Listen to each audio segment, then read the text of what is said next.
Going live, everybody. We are up and running, supposedly. Let me go down and see if I can get the chats. Hey, Melinda's there. What is going on? Welcome to Friday. Well, it's almost over. Welcome to the end of Friday. Hopefully everybody had a good week. Let's see if I can get a preview window. Hooray! Much excellence. Let me turn down my audio so I don't feedback. So, yes, we should be live right now. Hopefully you're all seeing us. Ryan in the house. What is up, sir? Welcome aboard. Glad some of y'all can make it. Hopefully Seth from Sweden will be here. I'm giving him a shout out to summon him. He promised. He promised he would be here. I got to drop a Sony Muse reference for Peter, just in case he watches this later. So, Sony Muse reference. And many more to come. So I got some LDs in the mail today, so I'll be showing those, and I'll run through like what I watched this week, because I watched an LD and watched some video stuff, and then I saw a couple films in the theater, and I got some LPs too for you vinyl nuts out there. I see you too. Well, not really, but I see you're typing. So yeah, we'll kind of see what's going on. Of course, I saw Ryan says until my wife leaves, then they're going to watch Girl on a Motorcycle. I really can't compete with Girl on a Motorcycle, so I understand. I understand completely. But yeah, I totally saw Endgame last night, and can't really say anything about it, because I'm sure half of you are out there watching it right now, but those who haven't seen it yet, I don't want to spoil anything. Really enjoyed it. It really earned all of its, kind of serial picture cliffhanger action from the end of Infinity War, where it's like, if this is handled poorly, then there's no real kind of emotional payoff to it, and it's like almost like a cheap move. So I almost had a bit of a difficult time, because of the sheer insanity of the finale of Infinity War. I'm like, well, this obviously can't be a completely legit one, because I knew originally that they were called Infinity War Part 1 and Part 2, so I'm like, I know there's a Part 2 coming. But yeah, I was like, yeah, I know that something is up for sure. But so I was like, the next film, it's really got to work hard to make that all pay off, and it thankfully does. It really focuses on characters. It's like 3 hours long, but it spends so much time with each step along the way that it just really sticks it over and over again. I was reading a couple people complaining about the battles being too. It's funny. I was in the car listening to the spoiler-laden review on NPR. Like, don't listen. Oh, Sean is in the house. What is up? But yeah, there was a completely spoiler-laden review on NPR, and I think it was Justin Chang maybe, and it's funny, he was complaining about how, of course, it being NPR, he liked all the character work, but he was complaining about the big battle scenes and the action, and saying it was murky and hard to follow, and my wife was like, yeah, kind of like actual battle. So yeah, I had no complaints with that. And really, when it does kind of ramp up, the Russo brothers have this knack of really capturing the action almost as if you're reading a comic. Like, they really get the vibe of comic panels and action when the comic panels, and somehow translate that to cinema. It seems a lot easier than it probably is, and the fact that they can do it so well is definitely a testament to their filmmaking prowess. Yeah, Killer Stuff, everybody was awesome in it. There was a ton of surprises, which was very nice. And even though, I had a couple ideas where I thought the story was going to go, it completely invented all sorts of new different aspects that I never saw coming. And yeah, really great mix of the comedy and, of course, the gravitas. And for once, it didn't really, the comedy didn't rely on that pathetic Marvel humor that is prevalent and that everybody's kind of complaining about now, where a serious scene will build up and then it get undercut by a joke at the end, like, a book will fall on someone's head right when they're about to do a cool pose or something. yeah, this flick actually lets the cool poses happen, like over and over again. And the comedy is mostly just like the banter between the characters, which is awesome. So yeah, really really cool stuff, and I'm gonna go see it again. There's a pretty intricate like plot overall, so people are, I don't know. I think there's a lot of think pieces, spoiler laden think pieces, already kind of tearing apart the film for its mistakes it's made, for the kind of thick plot. But I don't really know if it did make those mistakes. I think a lot of people are kind of misunderstanding certain aspects of it. It's pretty complicated, so I would recommend going to see it at least a couple times before really making that judgment. But of course, we're living in the world of speed up, man. Like I remember seeing Blade Runner 2049, and like that weekend, like Slate had already like torn apart all of its biblical references, and there was 1,000 videos on YouTube. Like what did all the symbolism mean? It's like, man, I saw Blade Runner. It took me a freaking decade or more to sit in it and figure out all that stuff out. And then now it's like, nope, you got about 45 minutes, and then you have saturated and absorbed everything of a film. That's what's expected of you. I'm not really a big fan of that, so I'm definitely looking forward to going and see this again, and kind of paying more attention to the intricacies of it. Yeah, so many surprises. Really, really fun stuff. And it looked great, sounded great. I didn't see it in IMAX, but I did see it on a nice 2.35 to 1 screen, and I was up a little close, but thankfully we now have the reclining seats, which I normally don't like. But if you're trapped in like the front like 4 rows or so, that actually helps. You don't get the neck pain or whatever. You can recline and look at the big screen. Because yeah, I still didn't get like optimum seats or whatever, but I got in there at least. When I saw it, my wife got a little Groot stuffed toy, and everybody was happy. Good turnout, obviously. I know it's like virtually sold out all weekend, my local Megaplex. But the night before that, I also saw, it comes out next week, but the Seth Rogen, Charlize Theron flick, Long Shot, which was really funny. And yeah, obviously, you have to, oh, German Teutonic Thrash is in the house. What is up, man? You're welcome, Sean. I definitely didn't want to drop any spoilers. But yeah, Long Shot, like you had to deal with the fact of Charlize Theron being interested in Seth Rogen, and it requires a little bit of suspension of disbelief. And yeah, the flick pulls it off, and there's some completely ridiculous stuff. She's a Secretary of State, and he's a really edgy, activist writer who's fallen on hard times and ends up writing for her campaign. And yeah, really, really good stuff, and completely raunchy humor, obviously, and over the top, and if you like Seth Rogen flicks, you'll dig it. But I had a really good time with it. So I saw that Thursday, and oh yeah, I heard Sean is going to. He lied to his children and said that he wasn't going to go see Avengers without them, but he's totally going to go see it without them.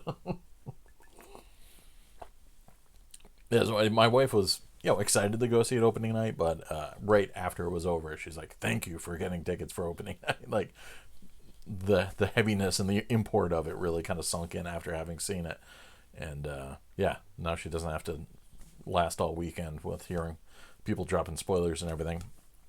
So let's see, what, the night before Long Shot, I stayed in. I watched what did I watch?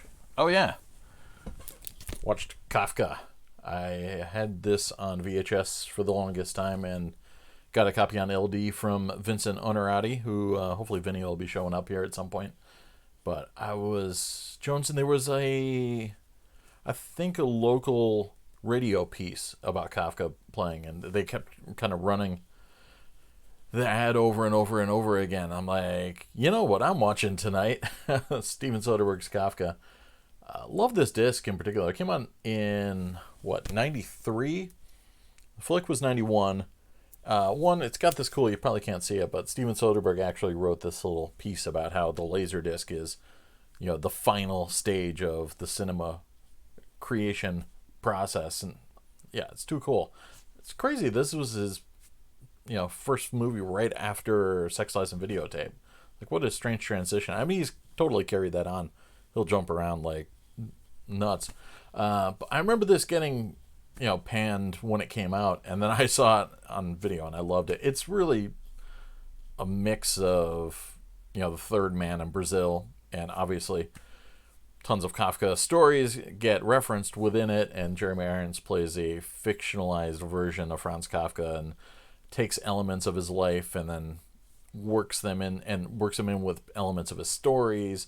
And yeah, it's so gorgeous. Most of it's in black and white, and yeah, cinematography's off the chain. It's just a strange project for Soderbergh to drop as a sophomore outing. And oh man, really dug the score. Was it Cliff Martinez? I think Cliff Martinez did the score, and it looks great. LD looked good. I'd love to get a Blu-ray. I've been hearing talk about a new director's cut Blu-ray, but I'll definitely be holding on to this. In the meantime, a lot of people were complaining hardcore about, obviously Franz Kafka fans, that the film is so blasphemous, and the fact that it showed you elements that were mysterious and presented in your mind and the stories. But that said, I don't know. I mean, it's obviously not a strict adaptation of any one particular story or Franz Kafka's life. So you can do whatever you want with it, really. So I don't have any problems with that flick. And yeah, Jeremy Irons, man, he's so awesome in that. And supporting cast is killer in there, and Teresa Russell's in there, and yeah, really good stuff. And the other nights, I don't know if I watched anything much. I was just doing lots more research for that same video I was talking about last week. I think I'm at the point where I actually am ready to write it. I don't ever write my videos, except for maybe one or two. I had like a loose outline. I go like 100% off the cuff. But this one, I might actually have to write, because the amount of information I'm trying to cram into it. So I did like another good 10 hours of research on that. And then I watched, I fell down a Alan Moore, Grant Morrison YouTube rabbit hole. I don't know what started that. So it made me drag out my Arkham Asylum book, which, kudos to my parents, man. They secretly, I don't know how they blew me off, but they secretly made a road trip through the driving snow up to Boston, and must have been 89, I'm thinking. Because Dave McKean and Grant Morrison did this limited... Oh, Unsane. I actually got to watch Unsane. Soderbergh, sorry. That's on my list. But they did this limited signing tour in the States, and my parents went up and got this sucker signed for me. Of course, silver Sharpie, so it created this reverse image on the other side. And yeah, so this was like the sickest Christmas present ever. So I thought, I need to watch that again.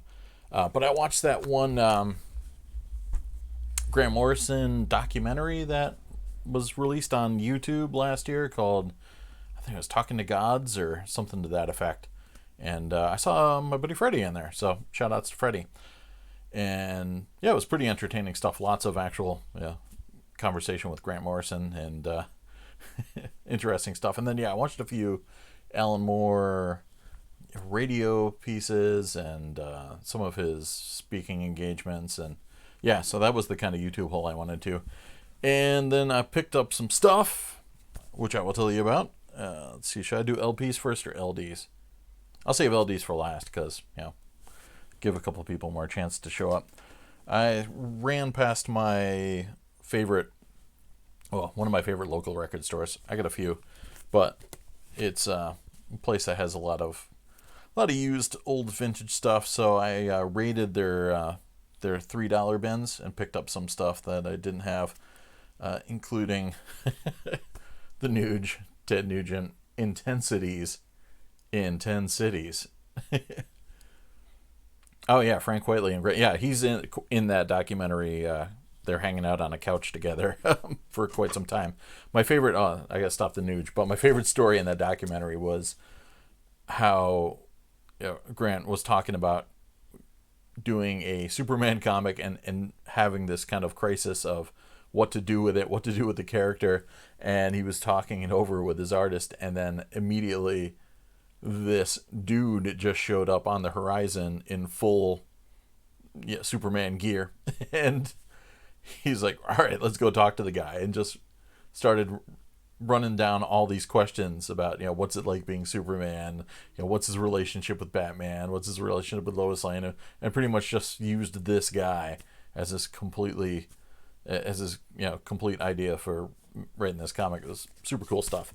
Anyways, so I got some Nuge intensities. This is 80s live stuff, so not as killer as the 70s stuff, but the price was cheap. It still had the shrink on it, and I actually sold this and I regretted it. Actually, I didn't sell it. I think I just gave it away to Goodwill, but I wanted to get Adamant, Friend or Foe. There's a tune on here called Man Called Marco. His guitar player is really, really good. And my old thrash band actually ripped off the melody for it, so I was jonesing to hear that. And I was keeping it in the 80s. Grabbed Golden Earring Cut, which of course has Twilight Zone. For some reason, I never had this, even though I had the live EP, Something Heavy Coming Down, or Something Heavy Going Down, one or the other. That was good stuff, and I wanted to get the studio release. And one of my faves, A Flock of Seagulls. I had the 45-inch of this, and the B-side, Committed, is just a killer tune. One of their best songs ever. But this actually has the longer version of Wishing, which was not on my 45. So I figured I'd get the 12-inch. Ryan giving some Golden Earring love. Yeah, I know. I got to get some more of the old Golden Earring. And, all right, I'll get back to you, Austin, in a hot second, because I see your question. Ryan said, don't forget about the open mat expertise. Don't worry, we'll talk about it. I grabbed Beverly Hills Cop. This has the Danny Elfman solo, even though it's really Oingo Boingo. But it's got the early version of Gratitude, which has the cool spoken word bit before the second verse. I have the original pressing of his album that has it on there too, but I figured I'd get it on the Beverly Hills Cop. And, it's got Axel F on there. Some Harold Faltermeyer. And I'm a big fan of anything Jay Ferguson, from Spirit all the way to the theme song to The Office. So I wanted to get some JoJo Gunn on vinyl. And this one's got this cool gatefold with them tearing around in their 70s car.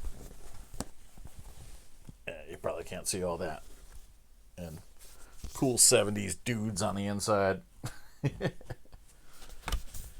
So I've been looking for some JoJo Gunn. There's, I think it's their second album is at Newbury Comics nearby, but it's heavily stickered and looks pretty trashed, and they want $10 for it, so screw that. And strangely, I was a super fan of these guys back in the day, but I've got all their stuff, but I never had a copy on vinyl that wasn't just wrecked, so I got another copy of Business as Usual to replace my old one. And I think my old one didn't have the original insert either. This is pretty sibilant pressing, unfortunately, but I'll take it. I've already got the CD remaster with all the bonus tracks and stuff too. Even though they didn't put all the bonus tracks, they left off Anyone for Tennis and some stuff. Losers. And for some reason, I had this on everything but vinyl, and I don't know why, because I'm an idiot. And I actually found a copy that wasn't too crazy of Metallica Creeping Death. I had just got all the box sets of the deluxe versions, so I've got the picture disc that came in the Ride the Lightning one, but picture discs, not really killer for sound quality. So I wanted to get this. It's funny, side A sounds bigger and stronger for sure. I know, it's just Garage Days revisited on the B side, but it's funny how much beefier Creeping Death sounds.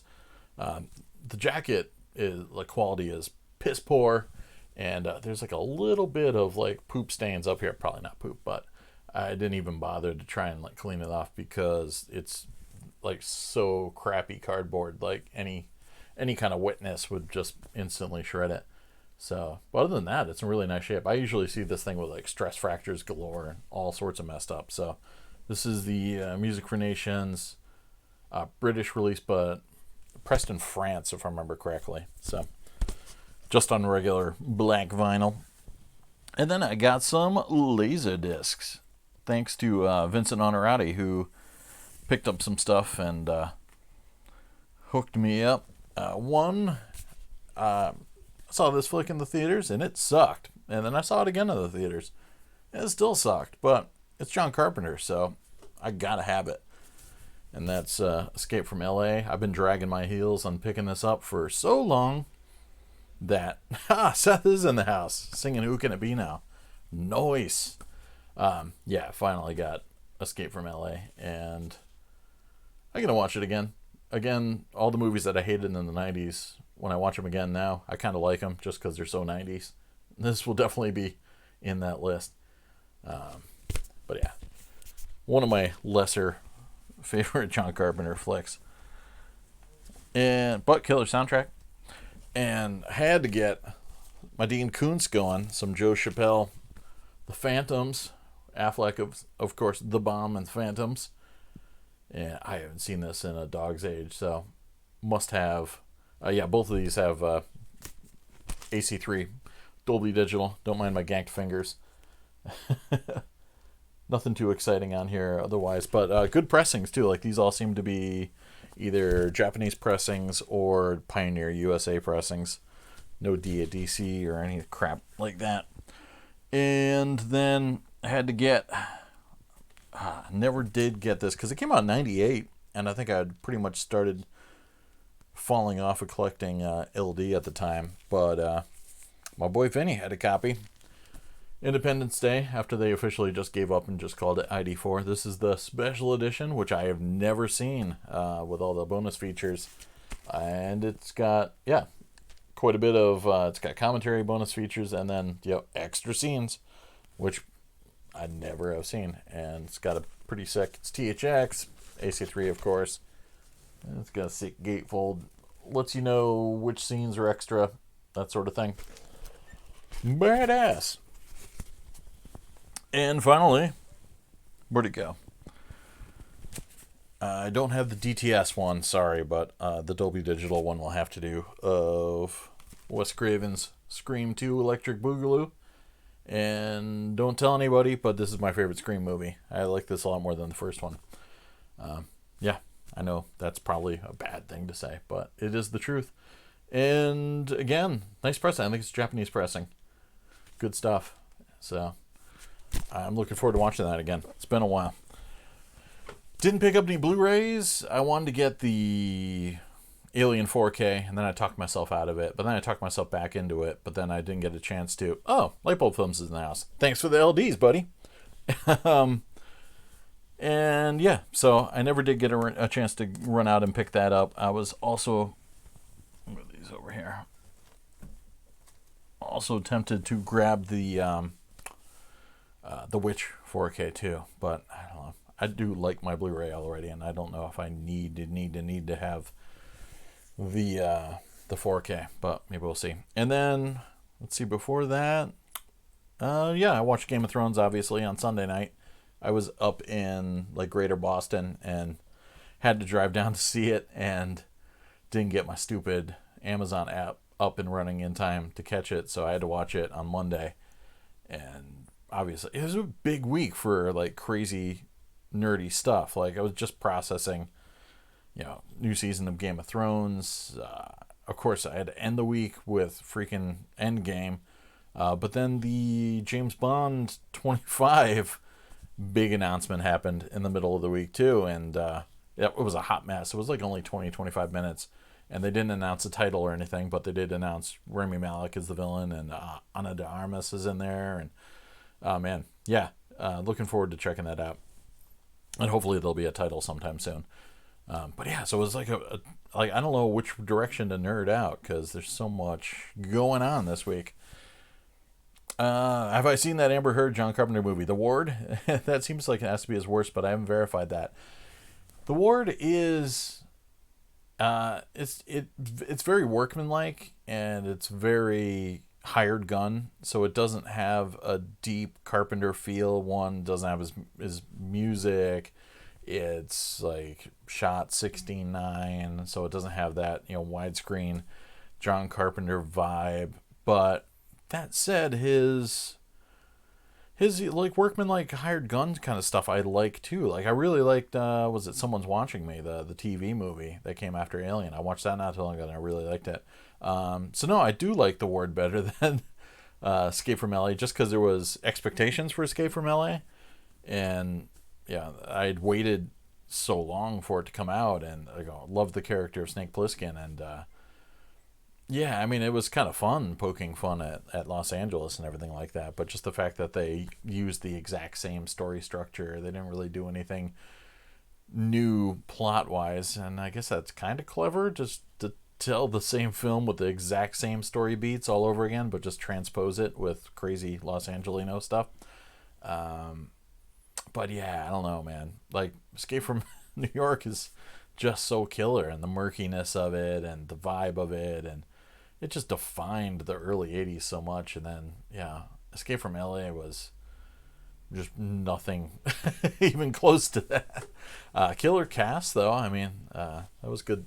But and yeah, the soundtrack had some fun stuff on it. But and that horrible CGI during that surfing scene. Holy cow, that was rough. But yeah, it is what it is. I'll watch it again sometime soon. Austin's got the ID 4 5-star collection DVD. Nice. Oh, what else? There was another question I had up here that I think I blew off.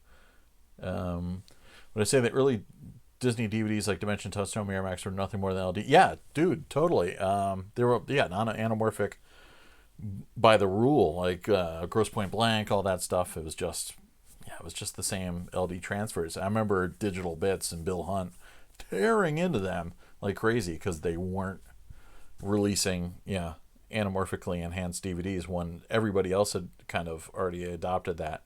At the time, it didn't seem that bad because 69 TVs were out, but they weren't everywhere. I mean, I bought a TV in '99, RPTV, and it was still 4:3. So it didn't seem that pressing, but it was cool that so many people were ahead of the curve and doing anamorphically enhanced DVDs, and it definitely paid off in the long run.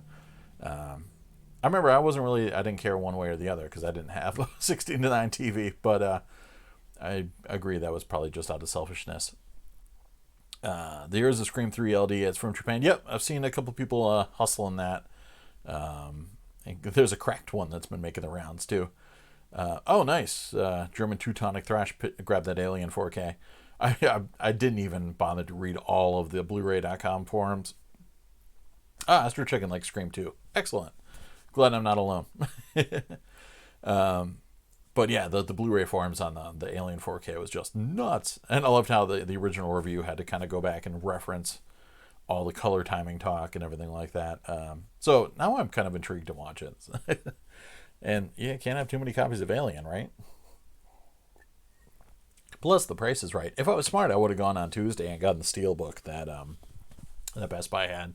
I mean, maybe there's a chance they'll restock it, but maybe I'll pop by tomorrow and see what's going on, and if anything, just grab the regular one. What's Vincent want to know? Can you ever even be scared by a movie after having seen so many? What's the last one that scared you? Really, if you bring something of yourself to it, it can scare you. Especially the more like very like occult films or flicks that have some serious like psychological horror to them. I'll bring the terror with me into the theaters, and the only problem with that is when it disappoints you, you get really pissed. Because that's the thing with, like, you have to be open to it. You have to be receptive to being scared. Otherwise, you're just that dick in the back, like, that wasn't scary. That was funny. That was funny. That wasn't scary. That was funny. And it's like, yeah, whatever. Like, you're building up this wall around you. That's not how you get anything out of a horror movie. Like, unless you're just watching it just for the gore or whatever like that, or watching it for the cheese. But if you're watching, like, an actually, scary horror movie, yeah, totally. Like, yeah, you don't really get desensitized by it. Like, supernatural stuff. Yeah, like I saw The Ring. Moments of that scared the crap out of me. anything paranormal, some of the Paranormal Activity movies. I was just talking with somebody, like, I used to do a midnight to 3 radio show, and I would come home and snack in the middle of the night before going to bed. And, I'd just be sitting there in the kitchen chomping on some Oreos. And I was pretty much expecting 100% of the time, every time, for all the cabinets to fly open, like in Paranormal Activity 2. And I used to always think, I'm going to shit my pants when this happens, because it's totally going to happen. And then it never happened. And then there was always a tube TV in the corner, and I'm like, if I look at that tube TV, there's going to be some sort of ring-like disturbance behind me. Yeah, Babadook, that was another really good one. The first Conjuring movie, man, freaked me out. Hereditary totally, worked its hooks into me. The Witch, less, I was more like excited by The Witch than I was terrified by it. Like that movie just really kind of just got under my skin, but it was more of like a fun, well, not fun, but like, I don't know, just more of an excitement. But yeah, Hereditary, there's a few, anything like along those lines, like if you go into the theater waiting for the creeps to happen and just kind of put yourself open to it, it works. Like Suspiria disappointed me a little bit because I was all in on that one too, and it didn't crush me as much as I was hoping it would, but I still enjoyed it quite a bit. Austin says the 4K looks too bright and pastel. Yeah. It is tough to get excited about anything now, like that's home video related, just because like there's like maybe 0.001% of 4K releases or Blu-ray releases that are acceptable to the world. So it's rough, man. Like so that's why I don't really kind of like look at the upcoming releases. I'm like, it's like Dr. Ian Malcolm, always looking forward to the future X Mrs. Malcolm.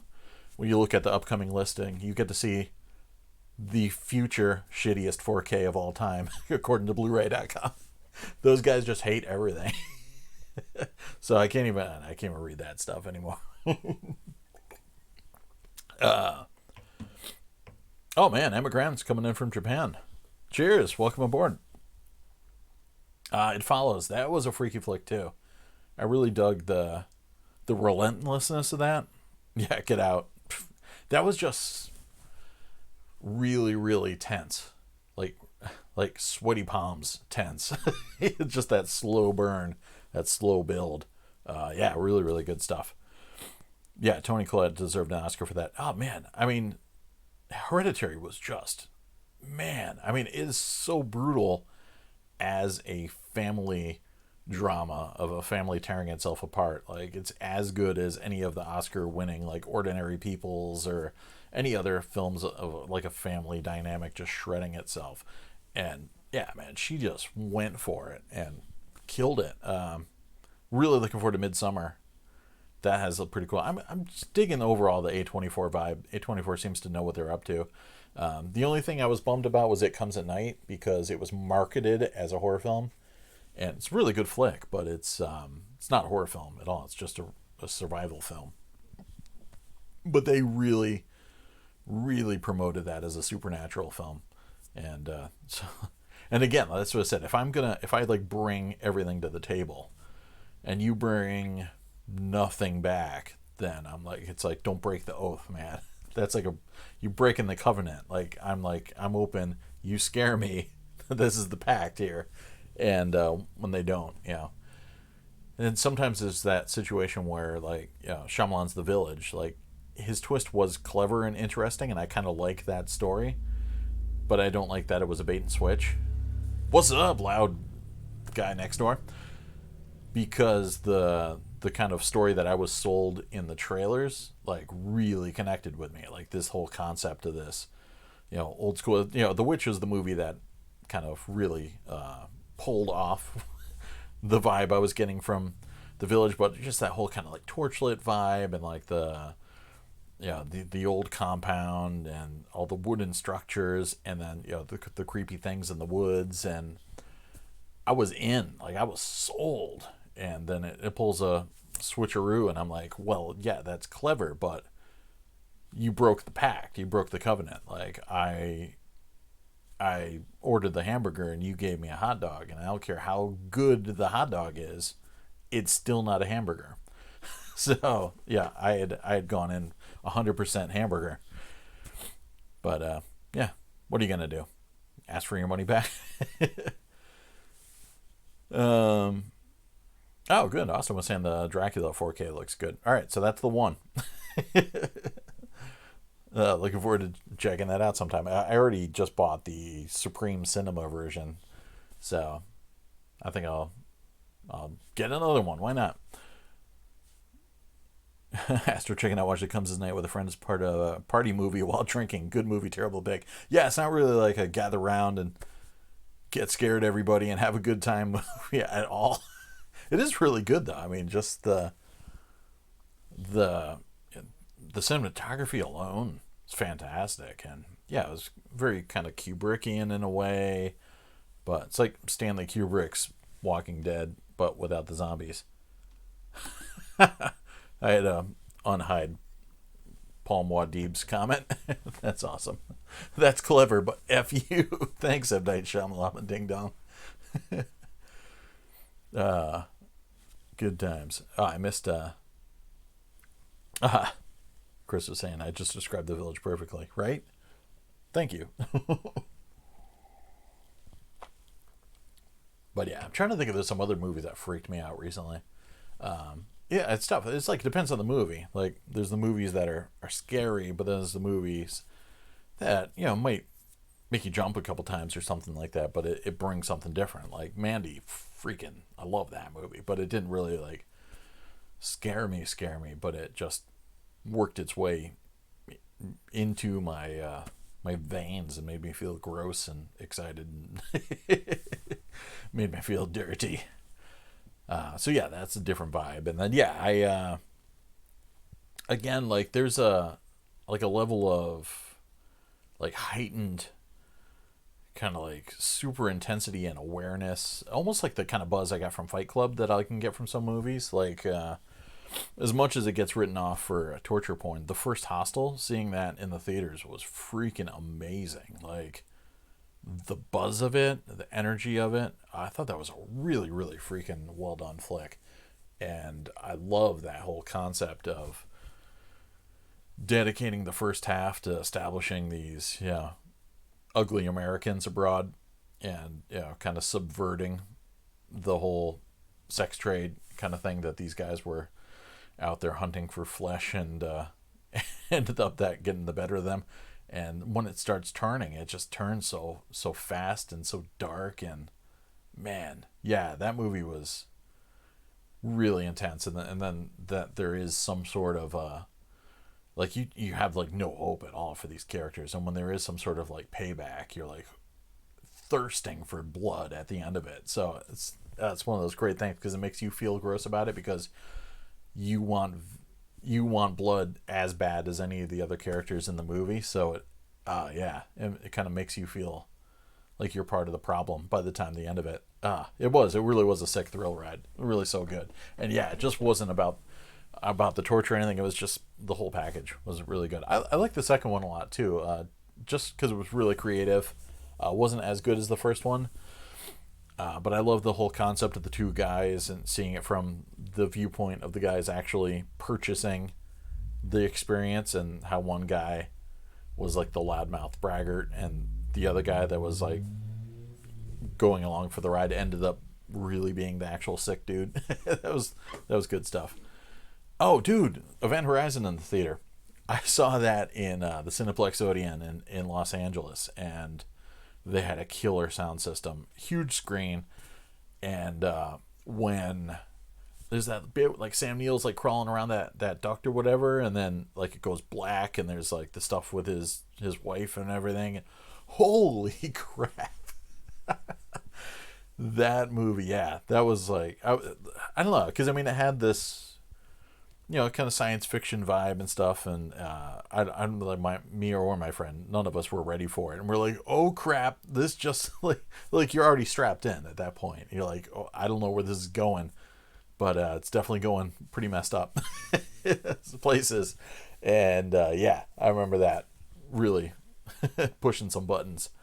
I gotta watch that again. I got it on LD, but I don't have it on anything else. But yeah, Astro Chicken, same thing, right? High hopes for Eli Roth. Like, yeah, I really liked Hostel 2, and then it seemed like he was gonna keep crushing it. I remember he was gonna direct Cell, Stephen King's book, which I wasn't really like super in love with the book. It just kind of set up a lot of stuff, and then it stopped being scary pretty quickly. But I thought it might be interesting seeing whether Eli Roth did it. But yeah, he hasn't really. I haven't seen Knock Knock. I don't think, but I'll check that out sometime. But yeah, he hasn't really kind of delivered on his promise. I am enjoying his horror series, the like the horror equivalent to the James Cameron sci-fi show, which I've been watching that finally too. The Story of Science Fiction, which is really good. But I have been enjoying the Eli Roth one too. I think I watched the first 3 episodes or so of it. And yeah, I didn't bother with the straight-to-video Hostel 3 at all. Austin just said, there's Hostel 3. Nah, didn't even bother with it. I don't even know who directed that or what the deal was, but it seemed like it was, I don't know, like, could have been a Teresa's sequel just as much as it could have been a Hostel sequel. But, whatevs. So yeah, to answer your question, Vincent, you can get scared by horror movies even if you watch nothing but horror movies. Oh, Eli Roth doing The Meg, wow. Talk about a different vibe overall. I mean, the movie was a lot of cheesy fun just from the Jason Statham perspective. But yeah, it's that shark really didn't take anybody out. It just took out other sharks and stuff like that. It was pretty safe, but just from the Jason Statham cheese factor, I had a good time with it. And all the character cliches and everything, like the Elizabeth Salander ripoff girl, and I don't know. It was fun. It was obviously a disappointment for anybody looking for a big bloody killer shark movie. But my wife's a big fan of it, and we watch it occasionally. If it's got a shark in it, I'm gonna watch it. But what else? I watched Lake Placid again. That reminded me. I hadn't seen that in a little while. I watched that last weekend, and still, again, the dialogue in that thing crushes. It's so much fun. Yeah, that was it. Hostel 3 was in Vegas. Yeah, we'll see. Oh, Astro Chicken said Knock Knock was a guilty pleasure. All right, cool. He said it's still hard to give him any credit. All right, I'll still check it out though. But he really was kind of positioning himself as this Tarantino of horror, this wunderkind, and then he started doing acting in Tarantino movies and focusing more on that, I guess. But we'll see. I still would have liked to have seen his Cell.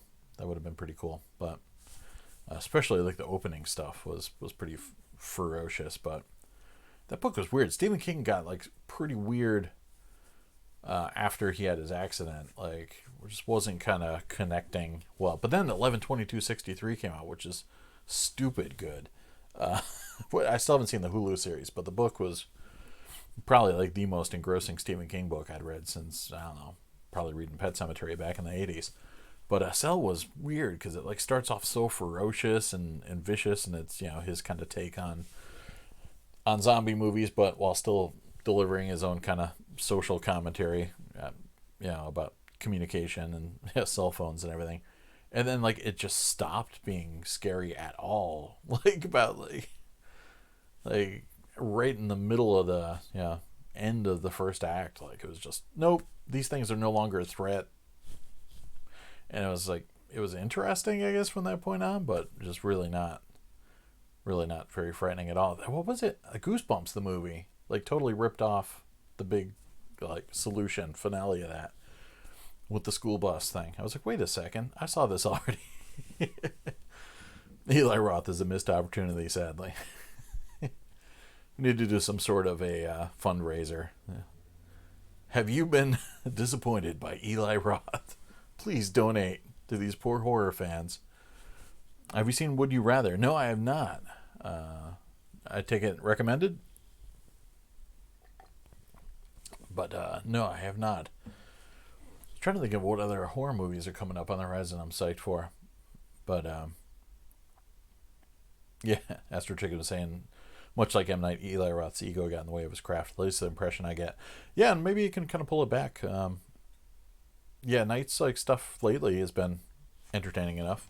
Oh, why am I getting a spiral of death? Yeah, it says it's okay over here. Sorry if you guys got a spiral of death for a second. Oh, all right. Another vote for Would You Rather. Nice. Cabin Fever 2003. Yeah, man, Cabin Fever. I got that with the lenticular slipcover DVD. I haven't watched that in a dog's age, though. Let's fire that up again. Yeah, that was good stuff. But yeah, he really was this kind of hope of horror future. But yeah, maybe you can pull some stuff back out again. Like I've enjoyed the past few Shyamalan flicks, but newer Cabin Fever is a lot more dark and serious, but not any better than yeah. And maybe I'll check it out if I run across it or something. But oh yeah, what else was going on this week? I think I had like a little pile of like notes of stuff I did, but yeah, maybe that was it. Yeah, it was just lots of watching movies and doing research. Oh, good. Linda said she didn't notice any lag. I saw the DTV Cabin Fever sequels. Meh. Yeah. Direct-to-video sequels are... Yeah. We were just talking about, was it Peter was watching the Darkman sequels, and I just remember when those came out on LaserDisc, they're like, if you love Darkman, but don't want Liam Neeson, and don't want to see it in the theaters, but like Larry Drake, check out the sequel. It's like somehow they made Larry Drake the star of the Darkman films, even though he didn't play Darkman. I'm like, really? That's the best you got? I don't know. I mean, it sounds cool and all, but yeah, no, I never bothered watching them. Yeah, another Nightmare remake, huh? I don't know. We'll see. No, they can just leave that one alone for me for a while. I'm good. I should rewatch all the Nightmare flicks. It's been a while since I've seen some of the middle ones. And I know I was pretty hard on like 5 and some of those ones, but 1 through 4, man, that's some good stuff. It's funny how cheesy 7 is. Like I love the whole kind of postmodern aspect of it, but it does just get kind of gee whiz and like not very scary for this, like the second half stuff. It's very kind of, I don't know. It's interesting and really kind of creative, and yeah, it's supposed to be this fairy tale really, but as for how kind of dark and stuff that the flick started off as, and it kind of promised this more badass Freddy, like it kind of started pulling its punches after a certain time, which is a bit of a bummer, because I never really felt, especially the big kind of like finale, I never really felt that there were that many stakes at play. Like I don't know, I just figured, they're gonna pull out of this okay. Oh, as I was saying, the explanation how Larry Drake survived and stars in part 2 is ridiculous. Nice. All right, now I kind of want to watch it just for that. Yeah, every once in a while, some direct-to-video sequel thing will... I'm trying to think of... There's got to be like a direct-to-video sequel that I enjoyed in spite of myself. I can't think of one. But I know there's been at least one where I'm like, whoa, that actually wasn't that bad, or that was half capable. But, yeah, I don't know which one. Oh, Jeff Fahey's... I always like Jeff Fahey, man. He's a cool dude. Like, from...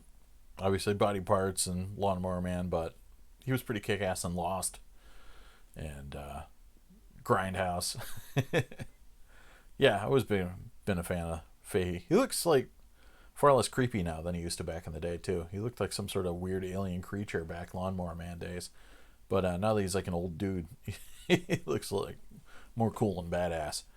But yeah, make more Jeff Fahey movies. Alright, so maybe I'll check out Darkman 2 and 3. Peter, loan me your DVDs, or your LDs. Alright, Maniac Cop 2 was direct-to-video. Yeah, I know there's some more.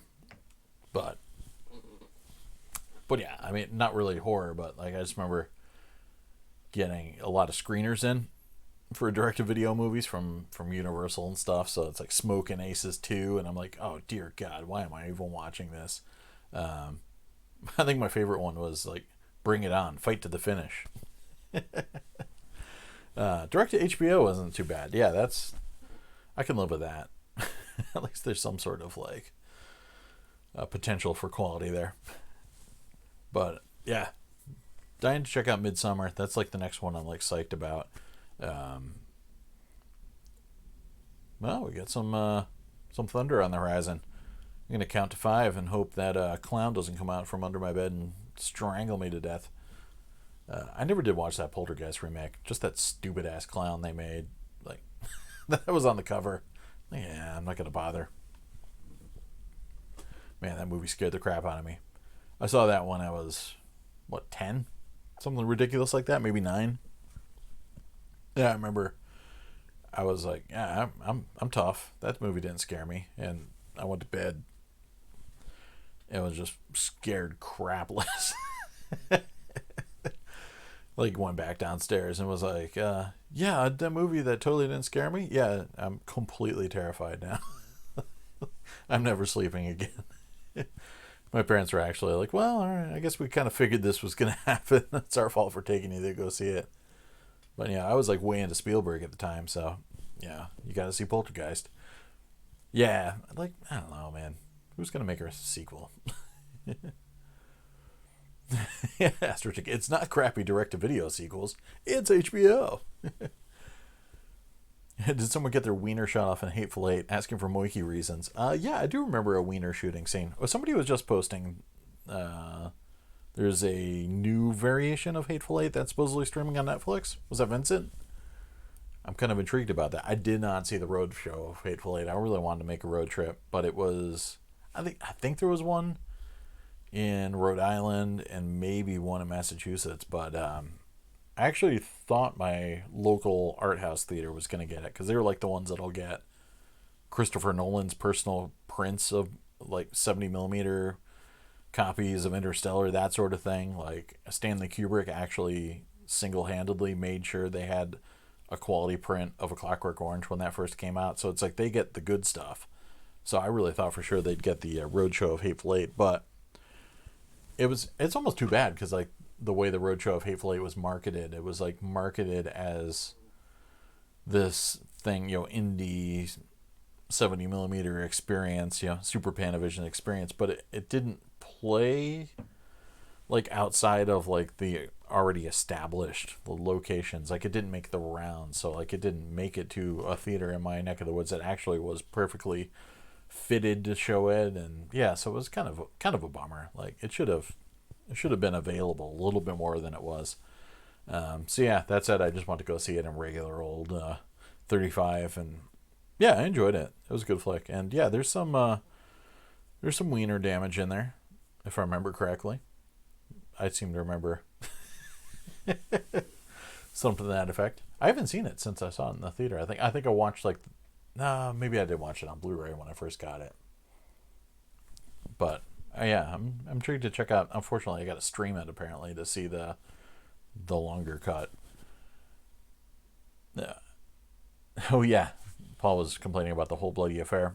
That's one of those things, man. Kill Bill just kind of happened. And they released part 1 and part 2, and then like, yeah, we're totally gonna go back to it and yeah, release the whole bloody affair, and then just nothing. Puppet Master 8 was just a best of clip show with 10 minutes of a new movie, a budget of 10. Oh man, those things kill me. Where it's like just clips of previous movies and stuff. Remember when we did this? Like cue entire scene of movie. Yeah, that was cool and expensive. Luckily, we get to use it again. Yeah, okay, they split it up into 4 episodes or something along those lines. Yeah, like Vincent was trying to say it was like 40 minutes longer or 46 minutes longer or something like that. But Melinda was saying the day after. Holy crap. I mean, all right, like growing up in the 80s was terrifying. Like one, it was cool because we had cool ass movies and cool ass music, but like as a kid, I've said this in other videos, like I was 1,000% sure that I was going to die of nuclear disaster before I was 20. Like, so like that was just like a reality. Like I'm going to get nuked before I get to really do anything with my life. It's just, yeah, because that's all the 80s was just fear of being nuked constantly, and then sweet ass Flock of Seagulls music and Miami Vice. So yeah, the day after came, and it was that and Threads, which I saw much later. But it was like, we haven't terrified the public enough. They're really not, like, their pants are just way too clean. We need to really put out a project that will just make them never want to wake up again. And yeah, the day after it came out, and I just remember all the, like, the television news reports, they were like, be prepared for this movie, and don't let your kids see it if they're under the age. Like, don't let anybody see it. It's just so freaking rough. Man. RoboCop and Pulp Fiction are the definition of wiener damage. Someone should do a wiener damage combo. Wiener damage film fest. Yeah, Tarantino might like the whole Bloody Affair not being available because that gives him the amazing thing. He can bust out whenever he feels like blowing some minds. Yeah, he's like the Billy Mitchell in this case. He's got that tape. So whenever somebody else is like, I did something cool, he's like, yeah, well, I got this. Check this out. Yeah, I know, right? I was hoping the Hateful Eight Roadshow version would come out on Blu-ray. I mean, I know the whole concept was it needed to be seen in cinemas, and I mean, I guess on one hand, kudos for actually sticking to that. Like, back in the day, that was the concept of Disney movies and Star Wars movies, is that, like, you could see it in the theaters, it'd go away for a while, and it would come back a year later, maybe for a limited run, but that was it. Like, nobody ever kind of thought home video would become what home video became. But there's that whole concept of, like, if you can't see it in the theater, you can't see it. Tough noogies. So I'm like, all right, I guess good for him for, like, actually sticking to the tough noogies thing. But that said, I'll just release the freaking Roadshow version. Yeah. I know, having the intermission and all that stuff isn't the same watching at home, but I dig watching all the old movies, with the intermissions. Like, I'll just chill and let the music play and go get some soda or something. Oh yeah, Channing Tatum shoots Sam Jackson's wiener off. All right, that's it. Good deal. I remember there was some wiener damage. I just love that Walton Goggins is in that. He's too cool. I keep telling a friend of mine because he loves him in that and Ant-Man and the Wasp and, like, a couple other things. I'm like, dude, you got to watch Justified. It's like 50% Walton Goggins. You totally got to see it. Him and Timothy Olyphant just chewing up the scenery. Really good stuff. The Silent Night, Deadly Night part was a clip show, but at least it tried in the second half. Clip show done right. Garbage Day. Garbage Day is the coolest. That wiener had it coming. That flashback is. I know that I do like the concept of the flashbacks being, possibly from an unreliable narrator, or maybe it did happen, or maybe he's just trying to get under somebody's skin. So, yeah, I gotta watch that again. Hang out with Daisy Domergue and the crew. I did enjoy that one a lot. Still think Inglourious Basterds is my favorite this side of Pulp Fiction, for sure. But man, I kind of want to stay up late and watch that. I might do a Tarantino viewing tonight. What's everybody got fired up tonight? You guys watching any Blu-rays or streaming any crap late at night after this amazing live stream is over? I mean, I am really freaking tired, but I could possibly kick back and fire something up for a little bit. But yeah, maybe I'll rock over to Best Buy tomorrow and see if they got that 4K for cheap. But yeah, is there anything else? Man, it's pissing out there now. I might fall asleep if I start listening to the rain all the time. Yeah, I was trying to think if there was something. I haven't picked up Overlord yet either. I want to grab that. I know that was pretty cheap too at a couple places near me. So maybe I'll go grab that and finally watch that. That looked like some decent fun. Oh yeah, the other Brightburn. Looking forward to that. That is it, right?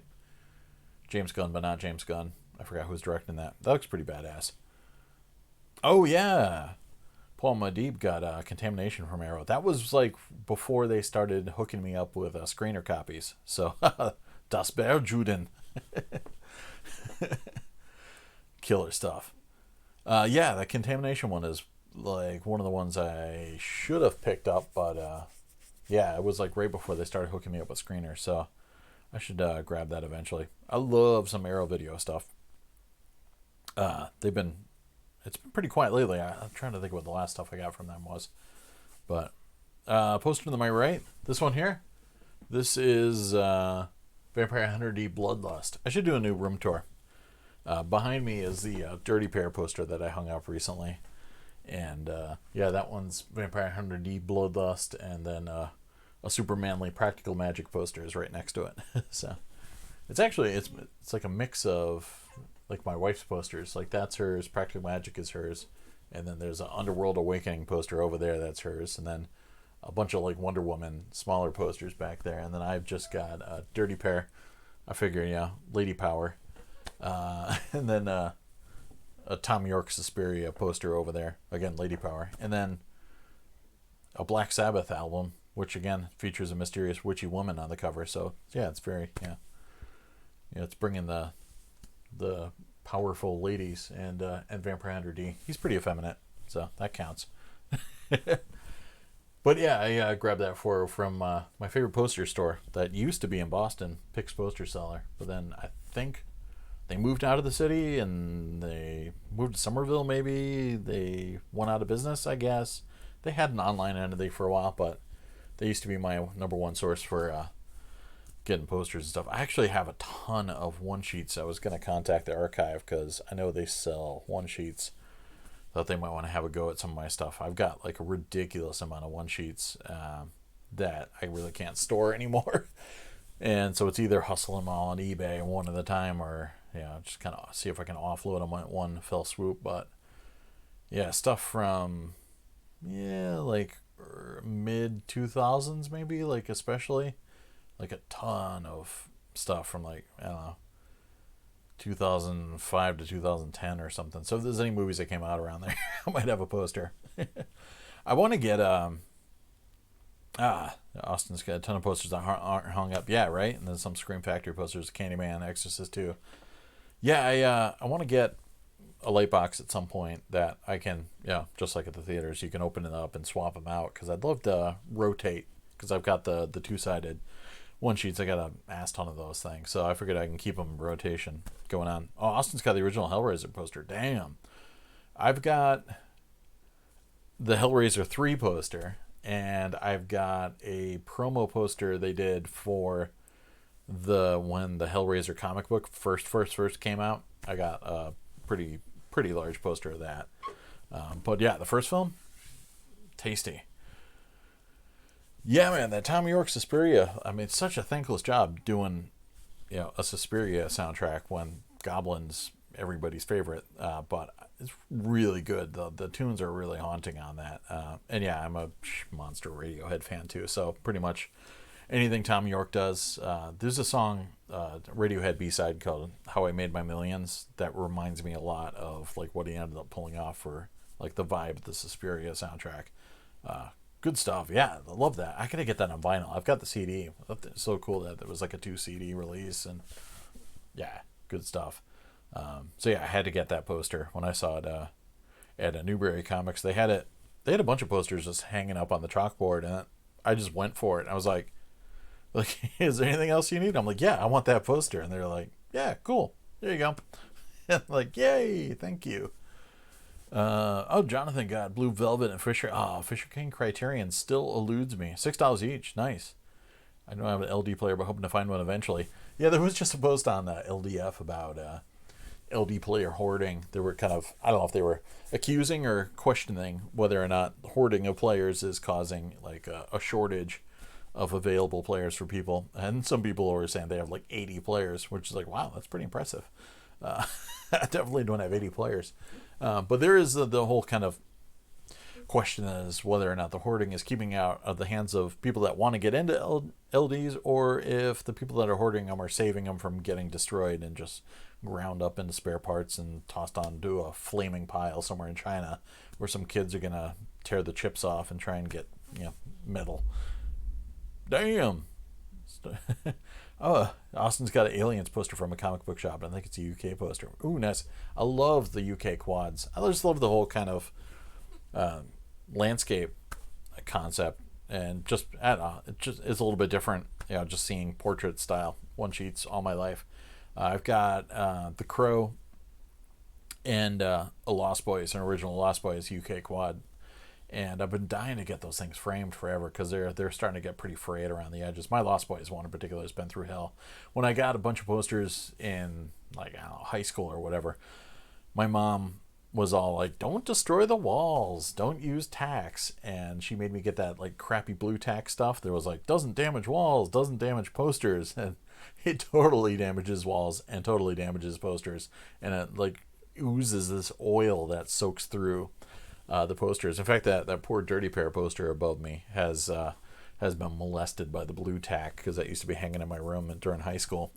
And yeah, so my Lost Boys poster, thank God, like most of it's black, so you can't really see the damage that got done to the back of it. But yeah, it's just hanging up in my stairwell, like nude, and I really need to get that into a frame. But the quad size poster frames aren't readily available in the usual poster stores around here, so I got to get like a custom frame. Even if I get one of those like Michael's 70% off things, it's probably going to be pretty pricey. But I got to get that for my 2 quads. What? Paul Modib's got a quad Blade Runner poster? What a dick. Oh, he literally lost. And his wife would never let me display. All right, good. So you lost after it. It's not a quad, but the one poster I really need to get hung is my dad gave me his original Apocalypse Now poster. And I actually do have a frame that Michaels has that's like really stupid expensive, but it's ornate enough and badass enough to match the coolness of that poster. So I really need to pull the trigger on that one. I have one of those like 70% off coupons and go for it, and then find somewhere to hang it. But what was Ostrich again? People who complain that singing is out of place in a horror film, but that's what makes it so unsettling. Oh, are we talking about a particular horror film? I missed it. If so, hopefully I'll find out. But yeah, singing can be creepy. It depends on the song. Austin's got a Water Damage Pulp Fiction poster too. I've got so many Quentin posters. I actually don't have the one sheet of Pulp Fiction, but when they're probably bogus repros, but when it came out, there was a bunch of individual character posters, and I even got one. For some reason, they didn't do one for Jules Winfield, so they did like this kind of. They had like the still image of Samuel Jackson, but he didn't have the Jerry curl wig on, so they kind of like fake added the Jerry curl wig on him. So that one's a little cheesy, but yeah, I had like in like my the place I used to rent with a couple other people in the 90s, I had like a ton of Reservoir Dogs posters and Pulp Fiction posters all over the place. I had so there was Vincent Vega, there was Jules, there was Winston Wolfe, and Mia Wallace, and I think that was it. I think it was just the 4 of them. I'm trying to remember if there was another one. So I had those up, and then I had a picture of Harvey Keitel with the two 245s from Reservoir Dogs, and it's got like his whole. I think it was like the trying to think of which quote it was. There might have been like the break the bridge of his nose with the gun or whatever, with the butt of the gun quote or something like that. So I had that, and I swear I had a couple other Reservoir Dogs one. I think I had a Mr. Orange one, and maybe a Mr. Pink one, and then I had like a bunch of other random Tarantino posters. So yeah, my house was like this Tarantino shrine at the time. And then I had the huge French Better Tomorrow 1 and 2 poster, which is still hanging in my stairwell over there, which is that thing is so monstrously huge. I don't know if I can ever get that framed for less than like $1,500, but I'd love to. Gear 27 still dad is the original King Kong 76 poster in the basement. Yeah, I actually had a copy of that did get shredded. Yeah, I had. It wasn't. I think it was a repro. I don't think it was the original theatrical poster, but yeah, I had that. My dad loaned me all his original Star Wars posters. He used to pester all the local theaters to hook them up. The only thing I still have is the 8.5 by 11, like coming soon to a galaxy near you Star Wars ad, and it has the listing of the theaters it was going to play in Connecticut when it opened in '77. So I have that, but he loaned me all the Star Wars posters, and I like got too, not too old for them, but like, when I got more into metal and stuff like that, I changed out my posters in my room and I gave them back to him like a complete idiot. I should have been like, I'm going to keep borrowing these forever, because he never used them again. Who knows, they're holed up in his basement somewhere. Yeah, and I pestered him for a while for his Apocalypse Now poster, so I need to make good on hanging that up.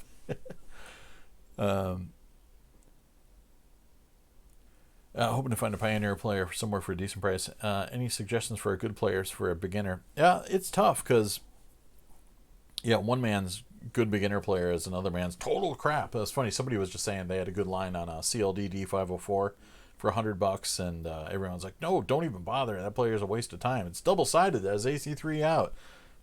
What a waste!" And like, it's actually a good player. That's totally fine, and it doesn't have an optical out, so you can't play DTS discs or anything on it, but it can still play digital discs and then decode them to analog, and you can play 5.1 AC3 discs out of it. So the 504 and the 505 are nice players. I got no problem with either of those, and you can have them for $100 or less, depending on where you get them. But I'm actually even an apologist for the late-ish or like mid-90s single-sided Pioneers. Like the CLDS 201 is not a bad player. Like, it pumps out a decent looking picture. But some people kind of want to get in a little bit higher there's some people that like will get in from like a CLD D704 and up. And then some people like will like the only thing that's acceptable is a HLD XO or nothing.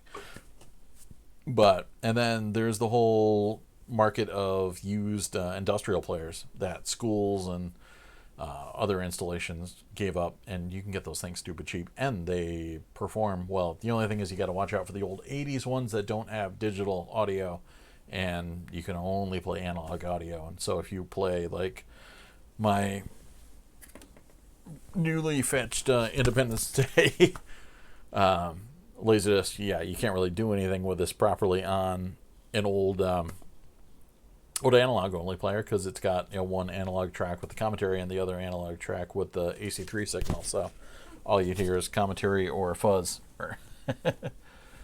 But if you can find one for under $100, get like a combo player, a nice double-sided or something like that. But I don't mind the 201s if you can find one cheap.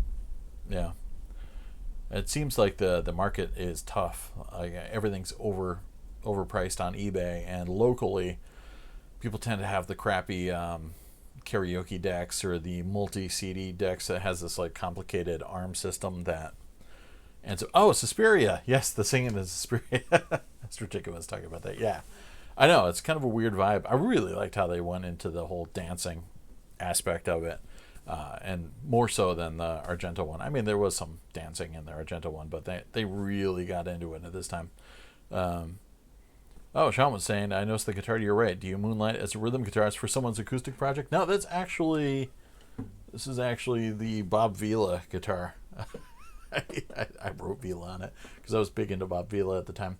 I think there's some Yoda on here. This is just a cheap Spanish acoustic nylon string guitar that's seen way better days, that my grandmother gave me like back in the day. It's got Spock on the back. Samnesty International. This thing's been, I used to call it the Driftwood just because it was like a beater guitar that I would bring around with me, and I do have a more proper acoustic guitar. My grandmother hooked me up with this thing, and I just kind of keep it kicking around. It's good to play like finger picking classical stuff or Metallica stuff like To Live Is to Die On. But that used to be my kind of go-to jamming guitar when I was a kid. So I just keep it in the corner there. And I've got, they're all over there. I've got another steel string acoustic, and then two Ibanez Sound Gear basses. One 4-string from 94 maybe? I think the first year when they added active pickups. It was pretty much like the same one Sean from White Zombie played at the time. And then I've got a 2007 506 6-string which is kind of my main bass now. And then underneath this bed somewhere, I've got two left-handed RG550 Ibanez guitars from '87. One is a black one, which was like the lefties just came black, and I didn't want the black one. I wanted the Road Flare red one, so I had to actually put in a custom order from Ibanez Japan, and wait for that thing to show up, and it finally did. And that was my main axe for a long time. And then I've got buried somewhere, I've got a beater. It's not a Hondo bass, but it was something very similar, just a cheap Fender knockoff. And then I've got a Hondo Strat knockoff, which is almost the same guitar Gary Holt used to play on Bonded by Blood, era Exodus, except I don't have the crappy tremolo bar. But somebody found a 702 on eBay. Yeah, eBay used to be great for finding players with simple repairs. It used to be a great place to find players that just needed the belt, and you could, or maybe an M holder or something like that, and you could get it for $20 or something like that, and then and fix it up yourself. It seems to be kind of drying up. People tend to want ridiculous amounts of money even for the as-is or broken players, which is a bit of a bummer. Let's see. The Ritual scene of Suspiria, dude. Yeah, crazy. I love the ending of Suspiria. That was some mad stuff. Really intense. Spencer says go for the LX900, or if you want to get really crazy, go for the Quasar, which is the unicorn. Actually, I'm a big fan of the lower level sister and brother players from Panasonic's lineup, from like an LX680. We can get that. That's not a bad player. I use my 670 like crazy, so looks really fine. So good deal. Yeah, welcome aboard, Spencer. Let's see what else we got going on here. Oh, it's time for Vincent to drink. I know he says he drinks whenever I say it. Let's see what we got going on down here. Oh, damn. I gotta get Kitch up. Boom. Oh, Betamax spins in the house. What is happening? Yeah, Melinda brought up the good point. The consensus that any working player is a good player. It's funny, somebody just, it must have been LDF, was posting a pretty cool Sony player that they were like, oh, I picked this up and yeah, it works. It does the trick for now. And I'm like, nope, you must throw that in the garbage, because there's the previous consensus that any Sony player that even works 100% well must be destroyed. Yeah, but yeah, any working player is a good player. So yeah, I wouldn't kick any of them to the curb. And then when they die, whatever. Or maybe you can try and pull them back to life a little bit. No, I have not seen the Star Blazers Yamato remake yet. Jonathan was saying he got the first volume. I'm definitely down to checking that out, though. Because, man, that was kind of like one of my early moments of being keyed into anime stuff. There was, it sucked. Nothing in Connecticut played Star Blazers, but the New York channels were just cool enough that they had Star Blazers. We had Battle of the Planets, but so when I would hang out at my dad's girlfriend's house or something after my parents got split up, she was close enough that I could get the New York channels and be like, whoa, Star Blazers. And sadly, it was before I had my own VCR, so I couldn't tape them. Yeah, I guess I could have told my dad to tape them for me, but because we had the top loader back then. But yeah, Star Blazers was the shiznit. Let's see what we going on down below. Now, Spencer's first player was a 702. Yeah, the O2s have that original side change Mac that gets funky. The 502s have it too. And if the upper guide rail isn't greased really well, that thing can cause all sorts of stuttering havoc. And of course, if it's just misaligned a little bit, or maybe you put something heavy on it for a bit or something, yeah, those things can get a little tweaky. But nice players, though. The Secret 900 models. Speaking of which, I don't have the Denon yet. I'd love to get my hand on that. That'd be pretty sweet. I still don't have a Runco LJR2 either. That's on the list. But Moiki won't give me his yet. He should, though. Oh, Rod's got a Kenwood LVDZ1 coming from Japan. List is not working. Yep, gotta love those junk players. Cool, man. Hopefully that pans out. What's my most anticipated film at the moment? Yeah, probably Midsummer, just because that's pretty near. So that's close. Beyond that, yeah, I mean, just the rest of the big kind of summer blockbustery things. Like, I'll definitely go check out Spider-Man, Far From Home, and Dark Phoenix and all that stuff. But like the one I'm just kind of like really anticipating is Midsummer. That's the one I'm psyched for. CLD 38. Yeah, I don't have the 3080. The DVL 700 I don't have, but I have the DVL 90, which is essentially the same. It's the elite version of it. And yeah, I just remember people trash talking the DVLs hard. Hard. And they're like, wow, the LD, is no better than a, D604 or something like that. But they're really not bad looking players. I was impressed when I actually got my hand on the DVL 90 for the first time and fired it up. Again, the DVD player is rudimentary and really not that great, but it was better than the first Pioneer DVD player. I bought a Pioneer DVD player that had, I bought it from Circuit City, brought it home, and the lip sync issues was, oh man, lip flap so bad. And I returned it the next day and went over to Bernie's and bought a Panasonic A120 and then never looked back. Had no lip sync issues at all. So I was actually impressed that the DVD player in the DVL 90 didn't seem to have any lip sync problems. So, because that's all I ever thought about, Pioneer and DVD. I do love that it's got the cool light that turns blue when it's playing DVD and turns green when it's playing LaserDisc. I'm a sucker for that. It's just a stupid light, but it's pretty cool. Obviously, there's plenty to go wrong because it's got actually like multiple laser optical blocks that are flying around within the thing. It's pretty cool to watch with the hood off, though. Just the sheer amount of outputs on the back of it is cool. It's any player that can throw out enough audio options so that you can do the AC3, you can do analog audio, and you can pump out some digital and do DTS discs and PCM. I'm cool with that because there's a limited amount of players that can do that. So yeah, I'm down with it. But yeah, I haven't had any experience with the 3080 myself, but I do know some people that really dig that player. Betamax loves two things: Betamax and Laserdisc. I showed it in my last video. I got my very first Betamax tape. I never had one before. Oh, you're welcome, by the way. But yeah, I got a Thunderball thanks to my buddy Ryan. So maybe I'll have to get a Betamax player. Not that I have any room for any more gear, but DVL, the only downside of the built-in DNR is only removable by modding. Yeah, tiny bit of CLV smear too. Yeah.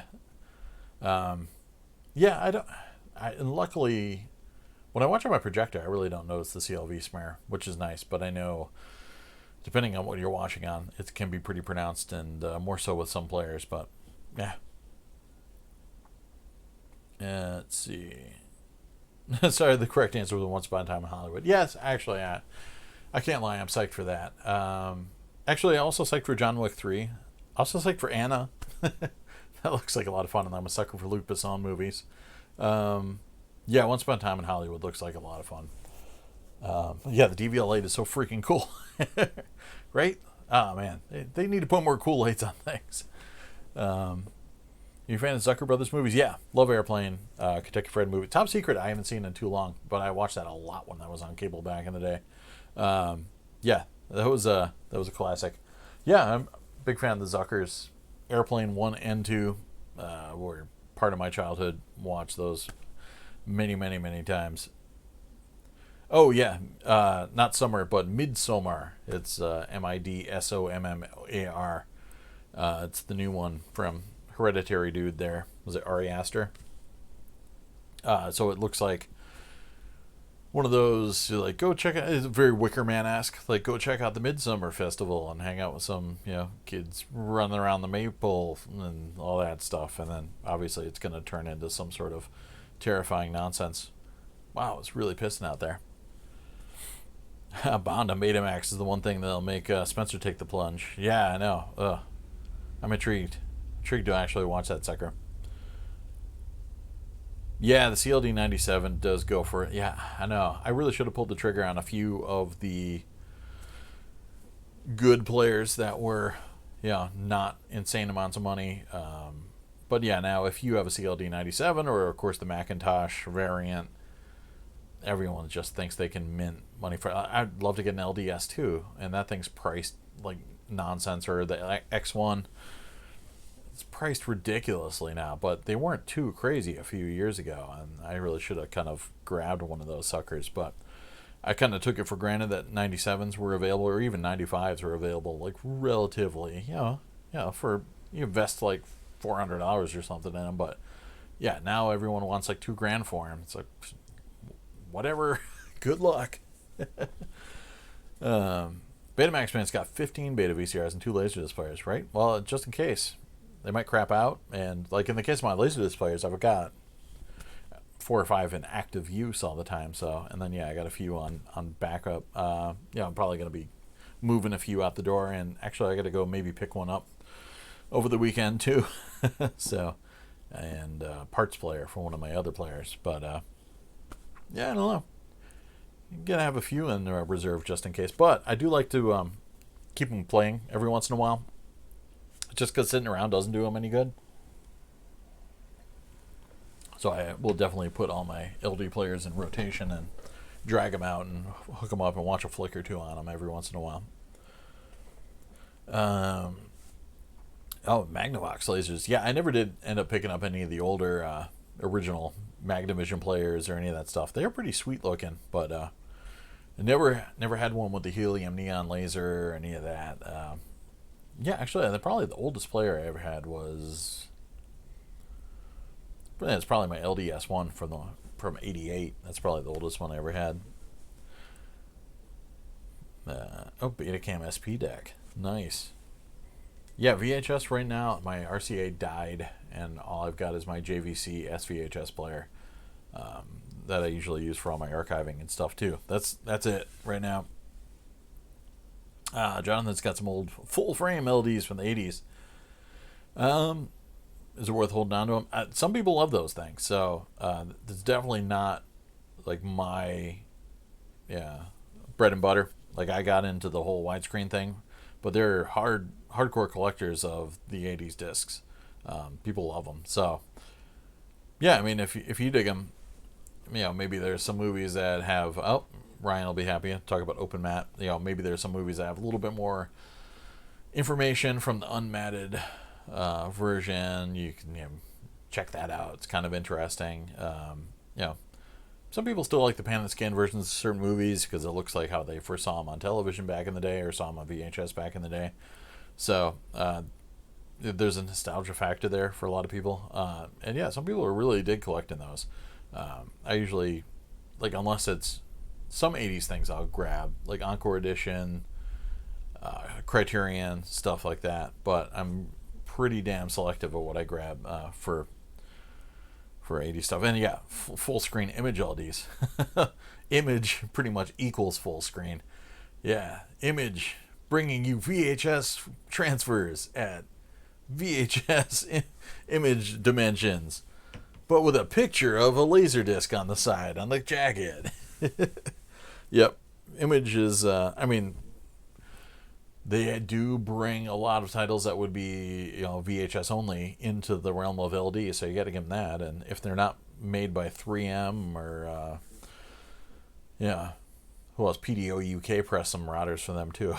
Then maybe you can actually watch them without rot too. So let's see. Give your players just like a hookup. Watch a flick for something like that. CLD in 1850, bought in 1993. That was my first player I bought too. My Sony MDP 333.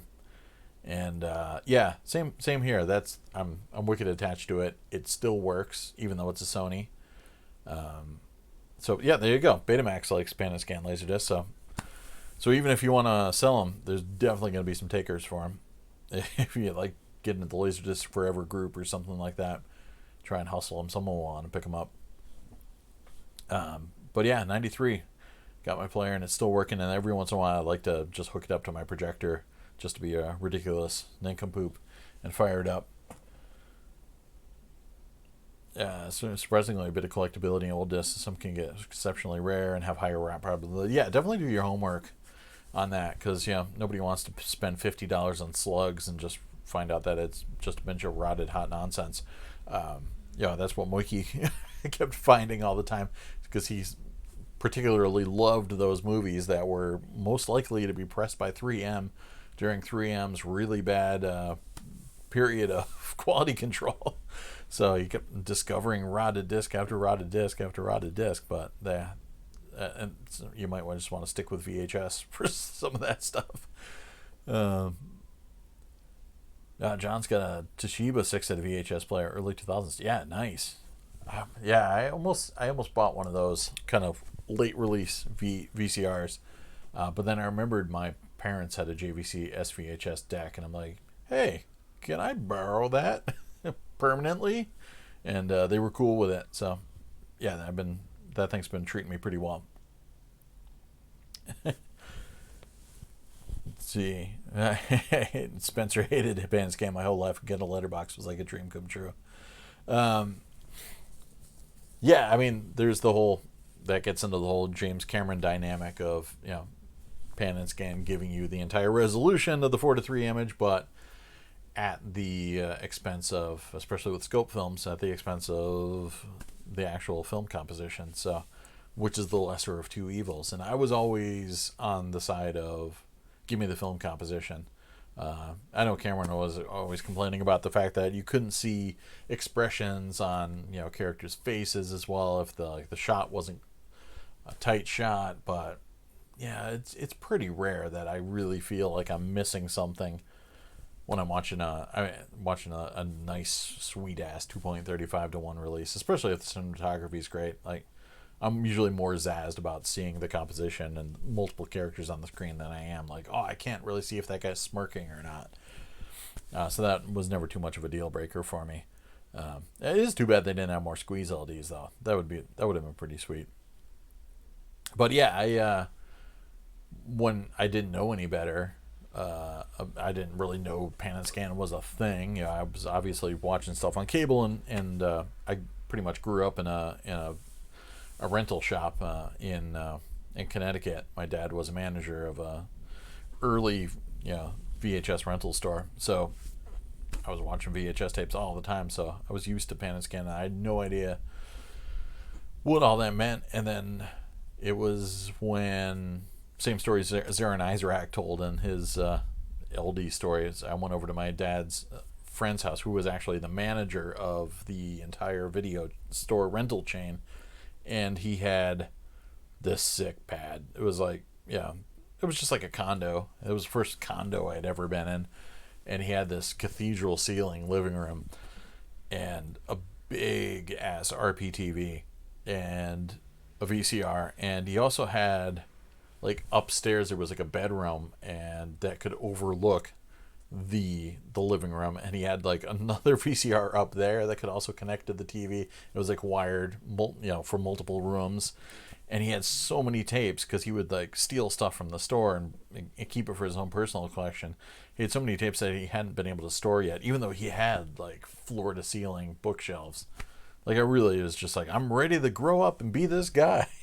When I was in his house, I was like, this is the most amazing thing ever. And he had like a side room that had like a pool table and everything. It was just the coolest of the cool. I'm sure like he did too much cocaine and like invested money in something horrible and lost it all at some point. But at this point it was pretty impressive.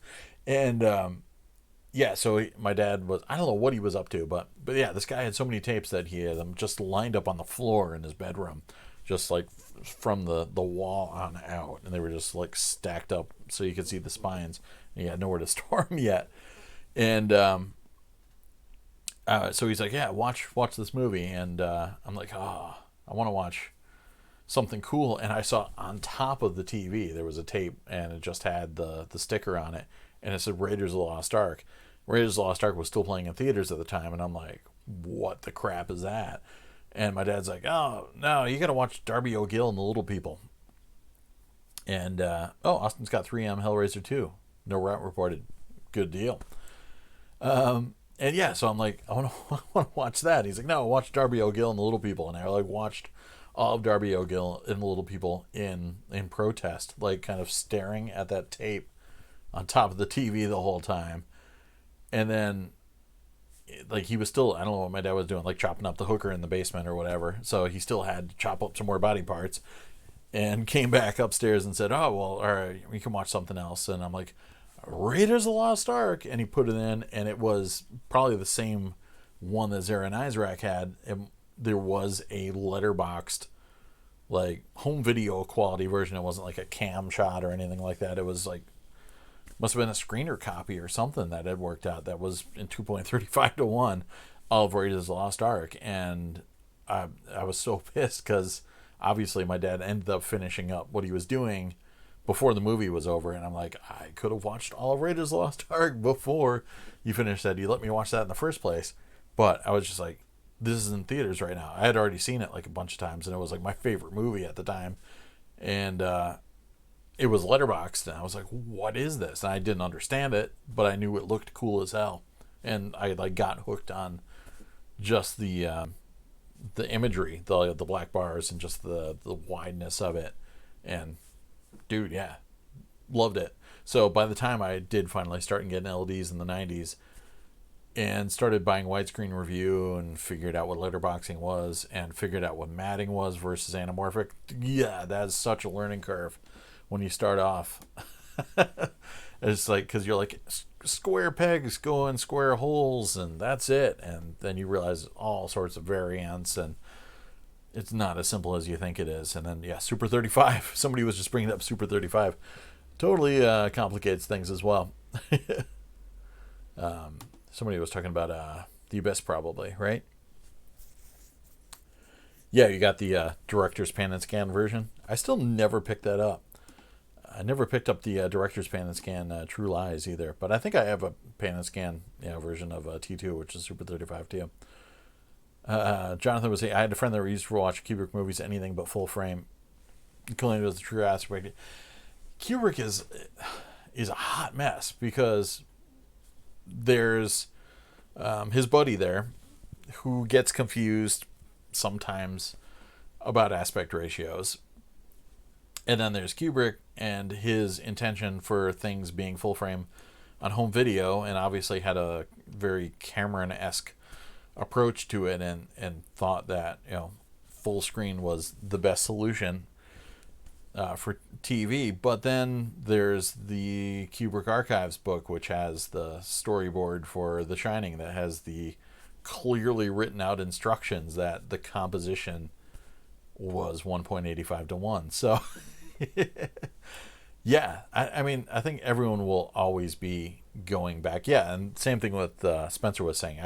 The kind of crux of the position that I got was that his preference was that, yeah, for the time, for 4:3 CRT TVs, the 1.33 to 1 version of his movies was the one that he wanted on home video. But yeah, I mean, I don't have a problem with a letterbox version of his movies, especially when they were matted in theaters. So, but yeah, there's further complications. People talking about him, saying that he hated the versions that were in theaters because they were matted against his wishes. And yeah, but I've got no problem with widescreen Kubrick films. So I will definitely watch them. If it's over matted or something like that, then maybe. But I mean, people get so wrapped up in Kubrick. I mean, again, that leads to Room 237. Yeah, how far down the rabbit hole do you get? Yeah, where you, I mean, it's okay to every once in a while, kick his preferences to the curb if you want to, right? I mean, but yeah, he's definitely the master. But people get so wrapped up in that they drive themselves mad over it.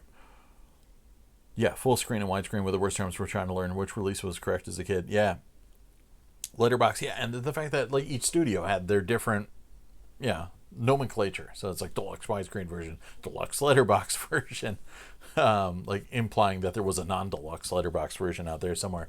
And then the fact that they had to like get really cool and wordy on the back of the jacket and be like, this preserves the anamorphic aspect ratio, and it's like, yeah, for scope films. But then when they actually came out with the anamorphically enhanced laserdiscs, like, well, now what? Yeah. This anamorphic laserdisc preserves the anamorphic aspect ratio. So yeah, they made it as complex as possible.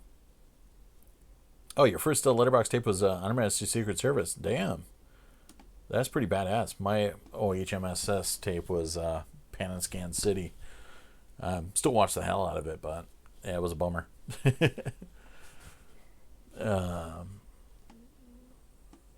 Damn it.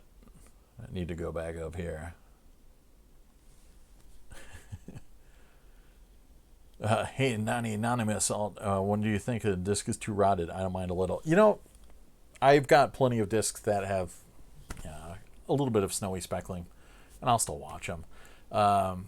If it's like a total snowstorm, and obviously if it's like to the point where it's stuttering or the audio starting to go, like when we did Heathers on Laserdiscotheque on the podcast, my Heathers was to the point where I'm like, all right, I'll get rid of it, just because it started to create that like hiccuping audio, and it was really snowy. But if it's just a little bit of speckling here and there, I can power through it. And my like setup downstairs is really forgiving with rot. It will not usually ever show up through that system as like colored snow or anything like that. It usually just looks like kind of black dropouts, like kind of black flecks. So it's super watchable on that. And yeah, it depends on the player. Some players, with the noise reduction, it can power through it pretty well. But yeah, when it's, I don't know. Yeah, there is like a kind of personal annoyance level where it just, if it crosses that, it's no good.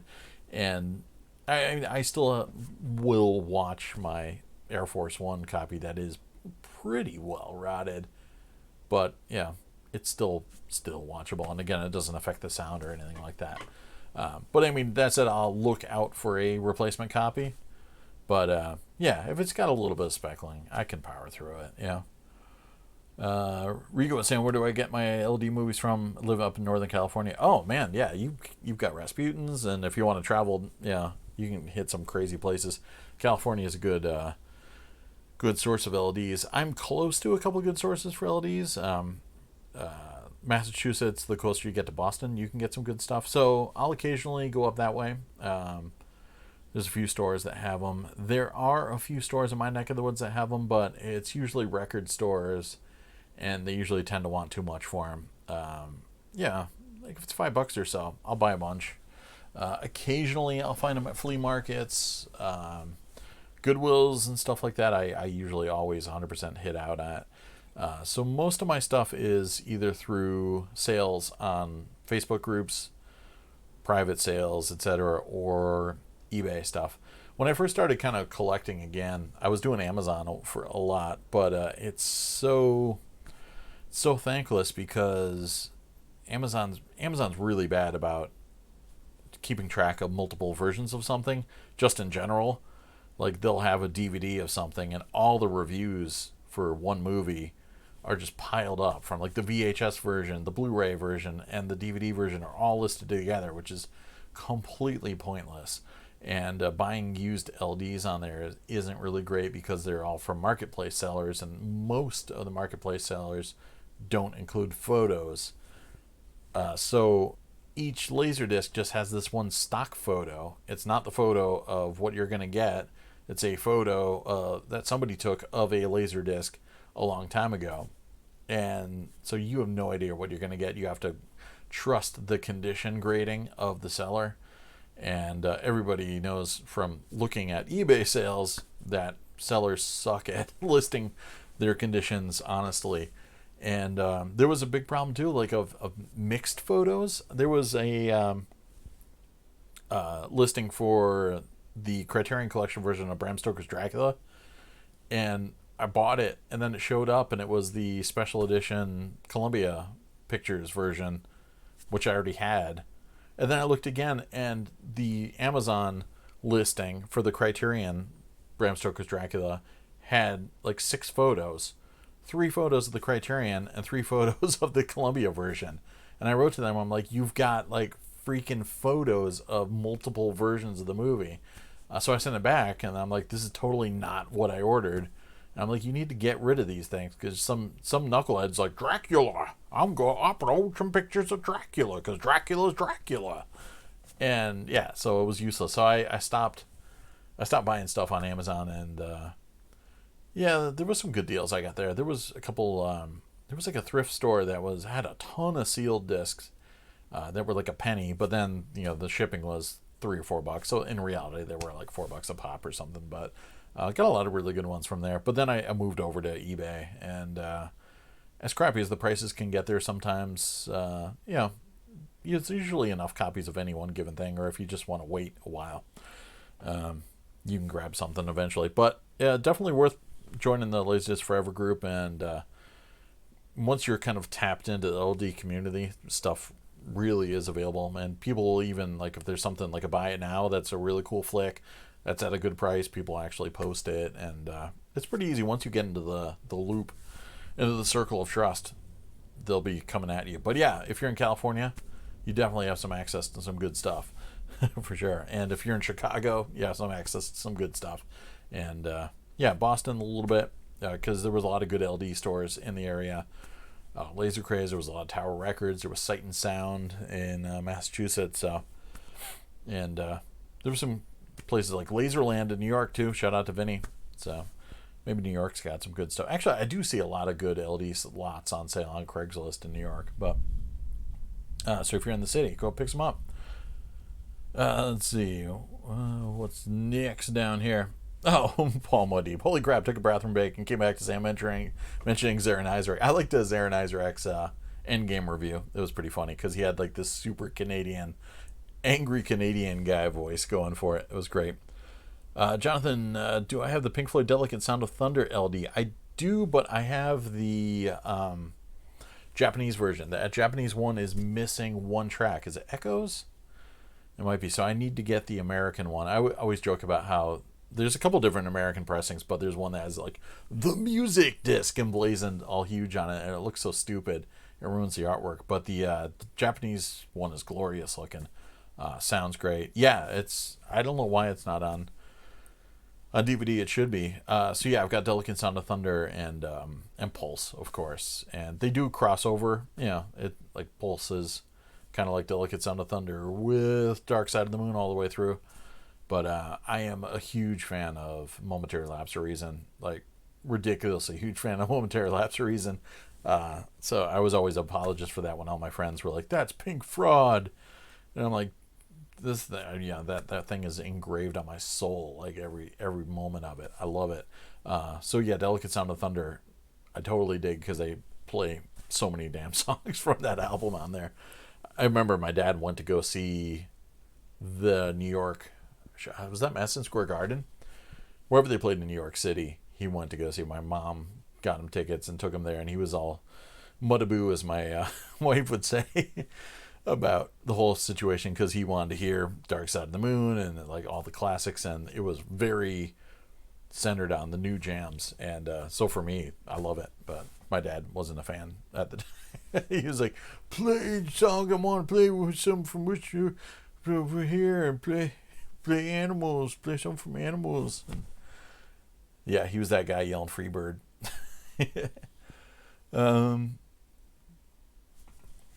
Let's see what we got. Some more Kubrick aspect ratio discussions.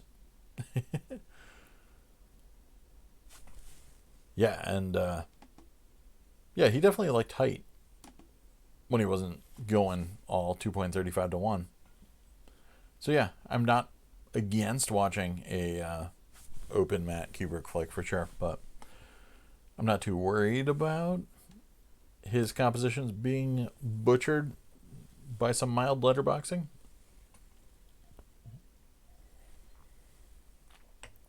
Let's see. Austin's got the out of print MGM Child's Play late 90s DVD.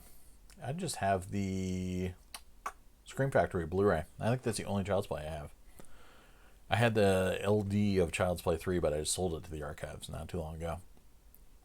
But if it's rare enough, my tolerance goes up. Yeah, right? There's that tolerance bar fluctuates and kind of moves along depending on how cool the flick is, how rare it is.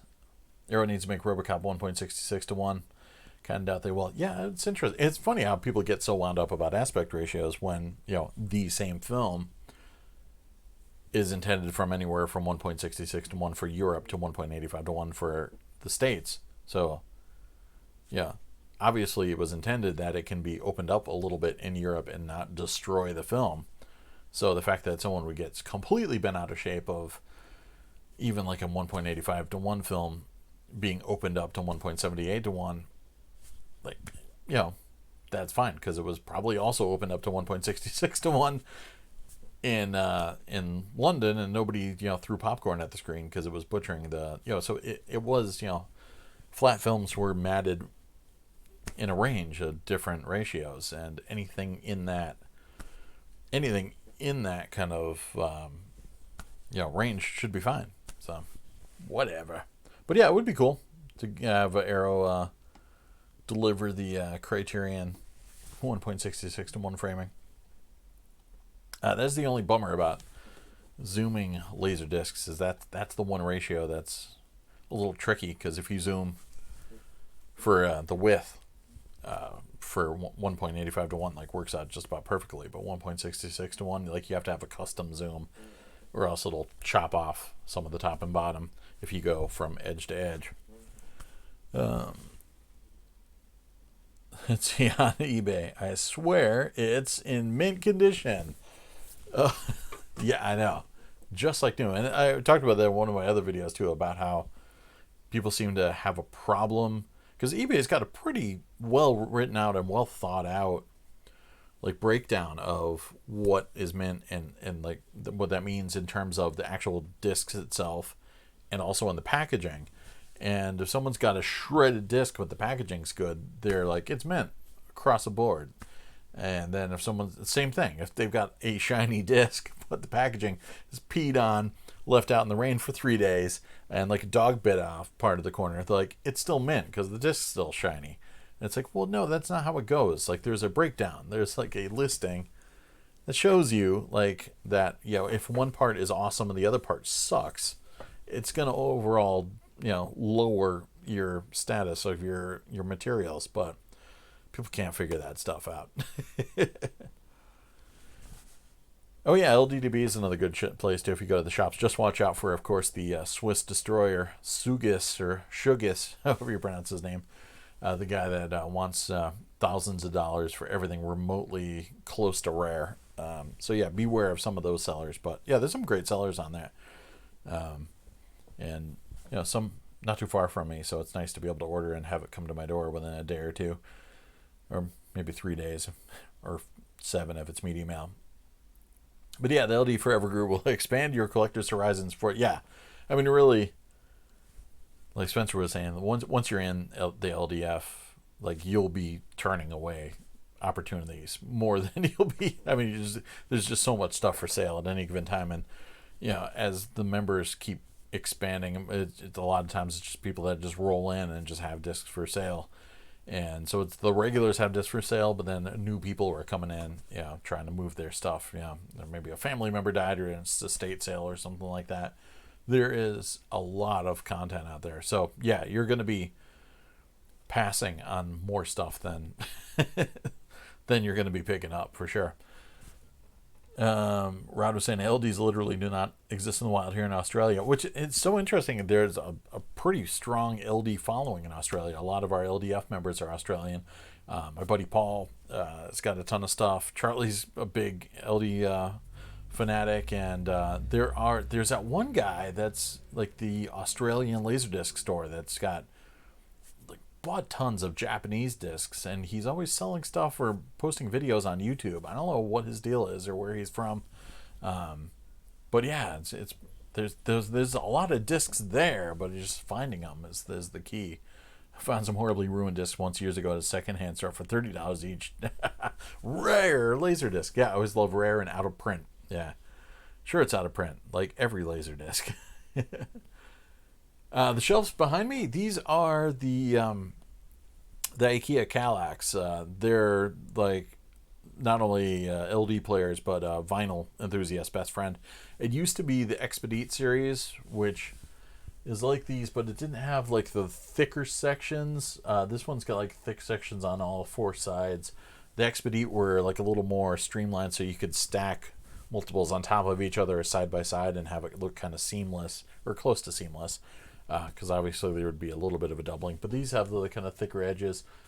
Really nice. They're I wouldn't recommend moving them around too much, and maybe they're something you install in your house and don't move with you. I mean, you could probably still get away with moving them and not have them fall apart, but for LD storage, just make sure you anchor them to the wall. Some people will, do some extra construction on them. If you can do some, cross beams on the back or X beams, and then throw some wall anchors on there. They're surprisingly sturdy, and people love them for LPs and LDs.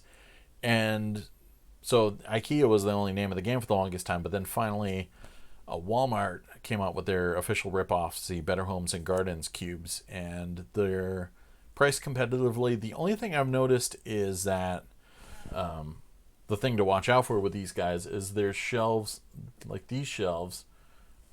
This one goes all the way across side to side, whereas vertically this thing is just connected with little dowels, though up top I actually added some screws and nails and actually like supported them a little bit better, but so there's like dowels up here and dowels down here, and that's the same for this one and that one, but this cross shelf goes all the way across.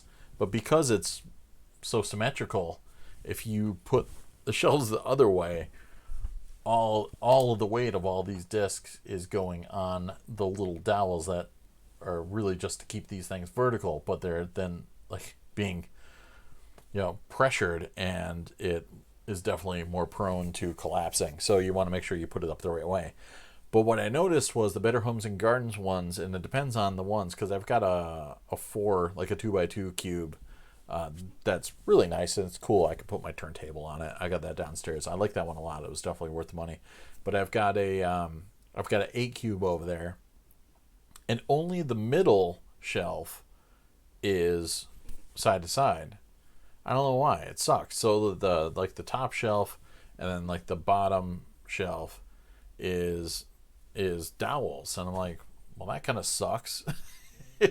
So I have like bunch of books and stuff on top of it, and then knick-knacky interesting stuff, memorabilia, then books and LPs on the next one that goes all the way across, and then knick-knacky stuff and DVDs and CDs and stuff, and then LDs on the bottom. So I don't know if you could really get away with loading those up with LPs and LDs and then have them actually stay supported. But so I do recommend the IKEAs over those just because of that. Like, these are designed a little bit better, and the cross shelves are like legitimately strong. But that's the story of that. What did I miss out on? Let's see. We're talking about the shelving. There's always that one Freebird guy. Do I have Marvel Laserdisc? Like Marvel flicks on Laserdisc? Technically, Men in Black is a Marvel product, and it has the Marvel logo on it. I don't have the Dolph Lundgren Punisher. I wish it was a bootleg of the Fantastic Four Corman movie. That'd be pretty sweet to have on LD. What else? Do I have any other like Marvel products? I don't have X-Men, but Pete said he's going to give me his copy. Right? I think that's what he said, so I'll have that soon. I'd love to have X-Men on LD. What else came out? There was like some cartoon stuff. But I swear there's something. Oh, technically Blade. I don't have Blade. Why don't I have a Blade on LD? I need to get that. I just had the Snapper Case New Line Cinema DVD. It's so funny that people love Snapper Case DVDs now. I don't know if it's just like a hipster thing or just like anything old. Like when Snapper Case DVDs were out, like the entire world was unified in hatred against them. Like nobody liked Snapper Case DVDs, and like the enthusiasts just clamored for their early demise. And now Some of the collector guys I watch YouTube videos just like get so excited when they get snapper case DVDs. They're like, oh, it's a snapper. Like, it's like someone like finding the turd that you left in your backyard, and like, look, I found this steaming turd. And like, yeah, I pooped that. I got rid of that because that's turd. You don't want that. That's bad. I'm trying to think if I have any other Marvel related LDs, but yeah, maybe not. But yeah, Men in Black does have the Marvel logo on it. But yeah, if the seller doesn't have front, back, every corner, bottom, top picture, and I can't zoom in. Yeah, exactly. If I can zoom in, I don't like it because yeah, you can always like see those like stress fractures and stuff you can get in there. That's the thing. If you take a good picture of it and you do a horrible job listing it, like as long as you took a good picture of it, I can do the work and figure out the rest and decide if I'm going to give you my money. It's like, yeah, I can actually figure out the quality of the merchandise in spite of your lack of skill. So yeah, just take a good picture and it's good. And it's even tastier if they actually take a shot of the disc or the mint marks or something like that. If you're looking for like a flick like Men in Black or Fifth Element where there's like a rotted pressing and a good pressing. Like sometimes they actually have copies of the mint marks and you're like, yeah, sweet. But yeah, love the fact that there's photos on eBay. But yeah, if you can't look at them, zoom in, yeah, no.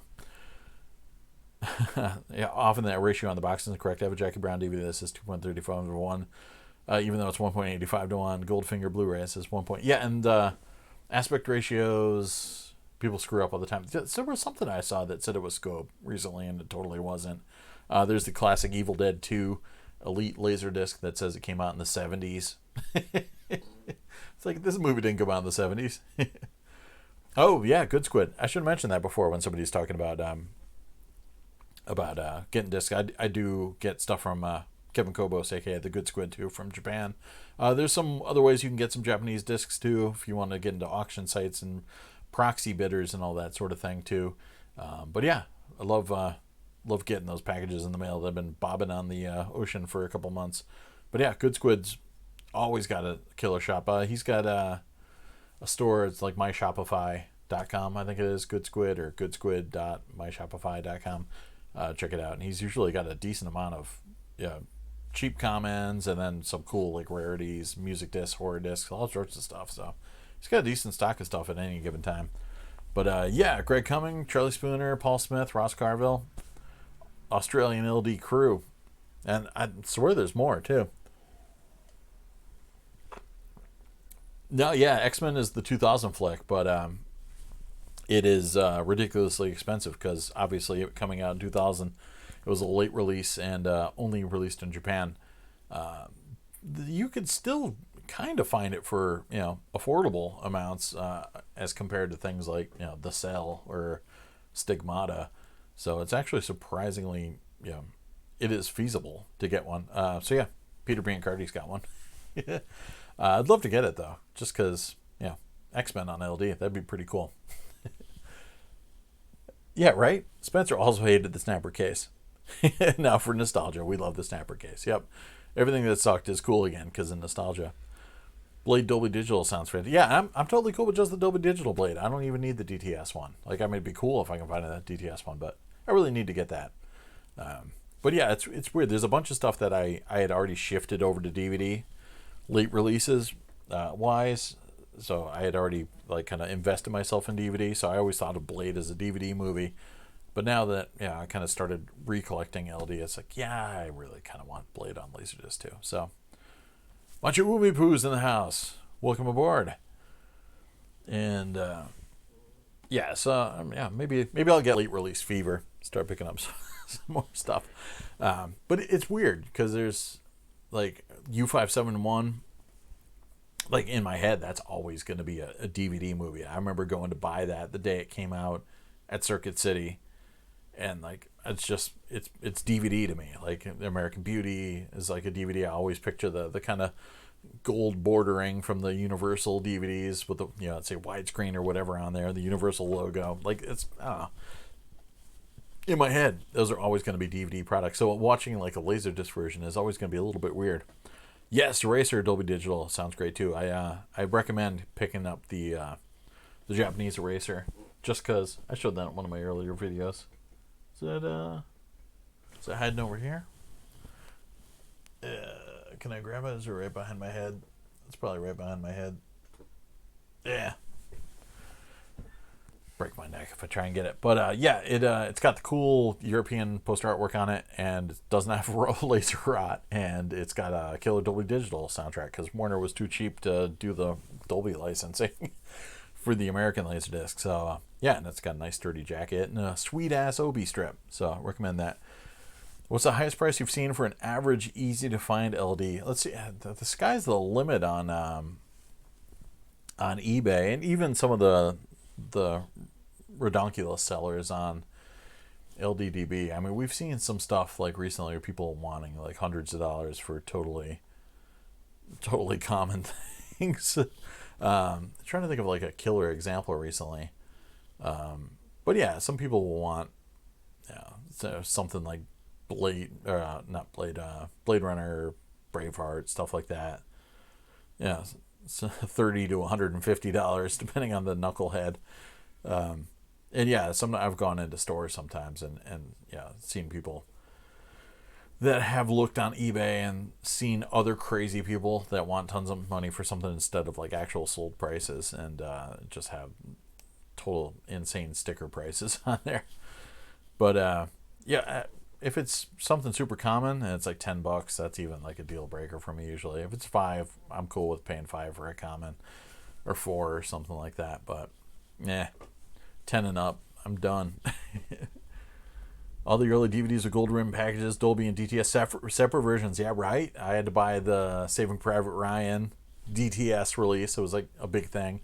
The Haunting, you gotta have the DTS version. That was like the DTS track that was heard around the world. Everyone's like, the subharmonic frequencies will crush your soul. The little plastic case flaps. Yes, I was actually just watching after the big hard-boiled imbroglio last week. I wanted to watch Hard Boiled again, and instead of the usual Criterion I watched, the non-anamorphic Criterion DVD, I decided to give the Dragon Dynasty DVD a spin, and it had the little flaps you gotta crack open. Oh yeah, freaking Cobra Kai season 2. I gotta watch that. I keep forgetting. Again, I was saying like this week sucks. Like I got a nerd out over Endgame. I got a nerd out over Game of Thrones. I got a nerd out over James Bond 25 information. It is totally like a great time to be nerdy, but it's a little overwhelming, man. My nerd meter is pegged. And then yeah, Cobra Kai season 2 is out too, and it's like, oh dear God, I gotta watch that. I really like season 1. It was a lot of fun. So yeah, I gotta get on that. Paid way too much for Independence Day on DTS. Yeah, I was just looking at DTS listings on eBay, and there's still a decent amount that are like $20, $25 or something like that, but some of them get a little juiced up. But yeah, I don't know. I still can't quite pull the trigger on there for some of the like $150 ones. Jurassic Park sounds pretty good on DVD with just Dolby Digital, but the DTS sounds like the theater version. Yeah, the DTS, again, even though it's got the hot surrounds and everything like that, is ridiculous on LaserDisc at least. So I'm sure the DVD version is tasty as well. But yeah, I remember getting the DTS LaserDisc from Ken Cranes and putting it on, and I was like, dear God, this is like just so bombastic and clear though, like and just punchy and killer. Yeah, man. Spencer saw a store that priced some of the Paramount Director's Editions. Oh yeah, with the signature on it. Ah man, I've seen so many YouTubers like, oh, I've got Leonard Nimoy signed this copy of Star Trek 4, and Adrian Lyne signed this Fatal Attraction. It's like, yeah, no, they just put that on the jacket. Fatal Attraction was $65. Yeah, no thanks. I know signatures don't really zazz me up, especially if they're like made out to somebody. Like I've got, where is it? I've shown it a bunch of times. It's probably over here. Yeah, like I almost bought another Criterion copy that was signed, but it was like, yeah, no thanks, because it's made out to like Steve or something. But yeah, my HK copy of The Killer is made out to Nina from John Woo. I'm like, my name's not Nina. So maybe I could scratch out and put Sam. I was just psyched that I got this copy like completely minty for like $4 or $5. That's what I was excited about. Not that it was signed by John Woo for Nina. But I love how pissed Chow Yun Fat is here. Danny's just like, dude, take a chill pill. Don't be so pissed off. But yeah, John Woo loves Nina. Yeah, so I can deal with not paying big amounts for signed discs. There's a lot of people that sell horror LDs that are signed like for ridiculous amounts of money. Yeah, Rod saw Endgame last night too, right? Really good. I want to go see it again, just for the kind of complicated nature of the plot and the the whole kind of mission. Like I really kind of want to pay attention a little bit more, and there's just so many cool surprises and just very creative, really good stuff. I don't have Highlander 2: The Quickening. I don't own the Renegade version. I don't have that sweet ass nice black cover version of the first film either. Like when I think I have enough LDs, there's always a list of new ones on my horizon. Your daughter's name is Nina. I'll take it. Damn it. We got you. John Woo signed this just for you. For someone else, but it works, yeah. I did almost buy like a signed like thing of sports memorabilia or something that was signed to Chris, and I have a friend named Chris that's like into that team, and I'm like, I could buy that for just say, yeah, they signed it for you. Oh, Rod's got the DVD of that Hot Mess. It's Hot Mess DVD. I had the original Highlander Republic Pictures THX, like the worst DVD of all time. That thing was so bad. It was so nasty looking. It just weird and grainy, and it was hilarious. Let's see. Spencer got a sealed copy of They Shoot Horses, Don't They? At the same store for $15. Yeah, it's weird how that kind of works, right? How like some people think something is money in the bank, and then it's something else really cool they let go for nothing. Renegade Cut makes more sense, but still has problems. Yeah, right. There's no like perfect copy of Highlander 2, but then again, whatever. But there can be only one, so Highlander 1 it is.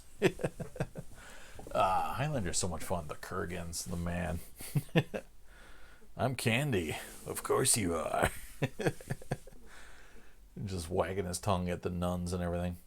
So much fun. But yeah, I should get that on LD for sure.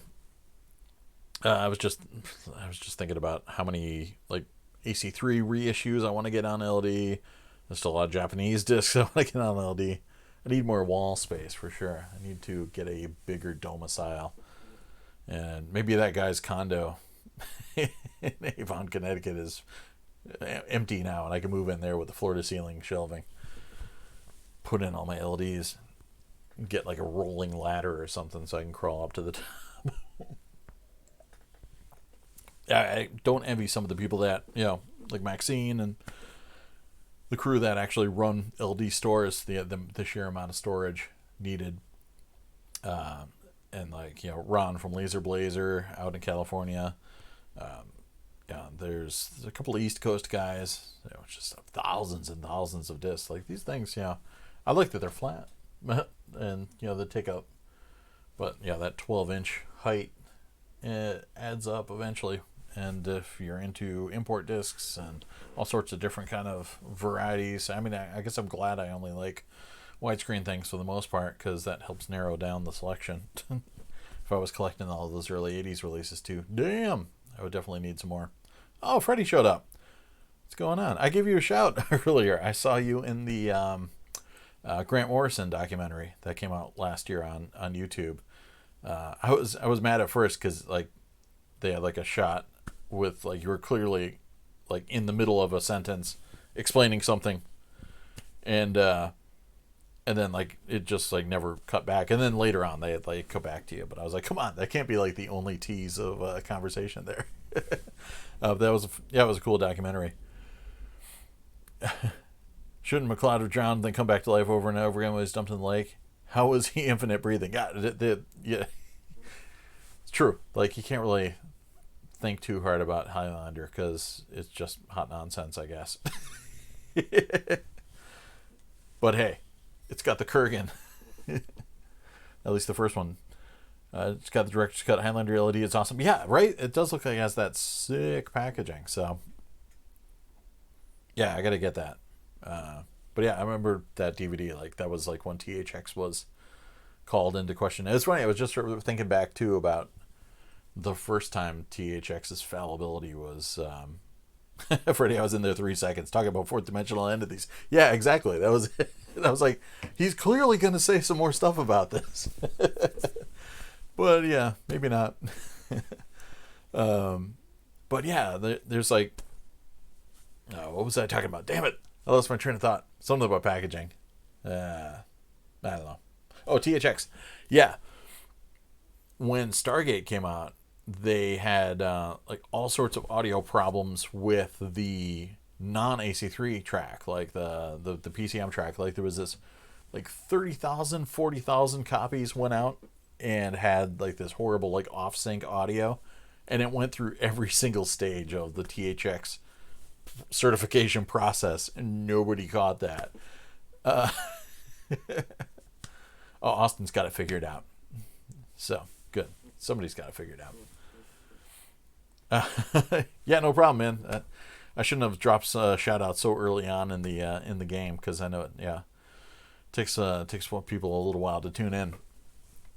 But yeah, we were chatting about obviously Endgame, and I went on a Grant Morrison, Alan Moore YouTube hole this week, so that's how I kind of tripped across that documentary.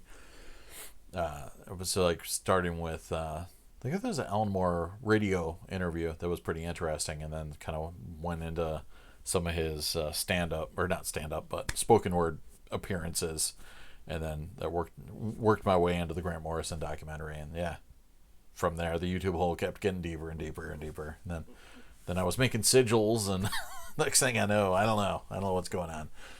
The Highlander's a trifold even. Damn, I need to get that.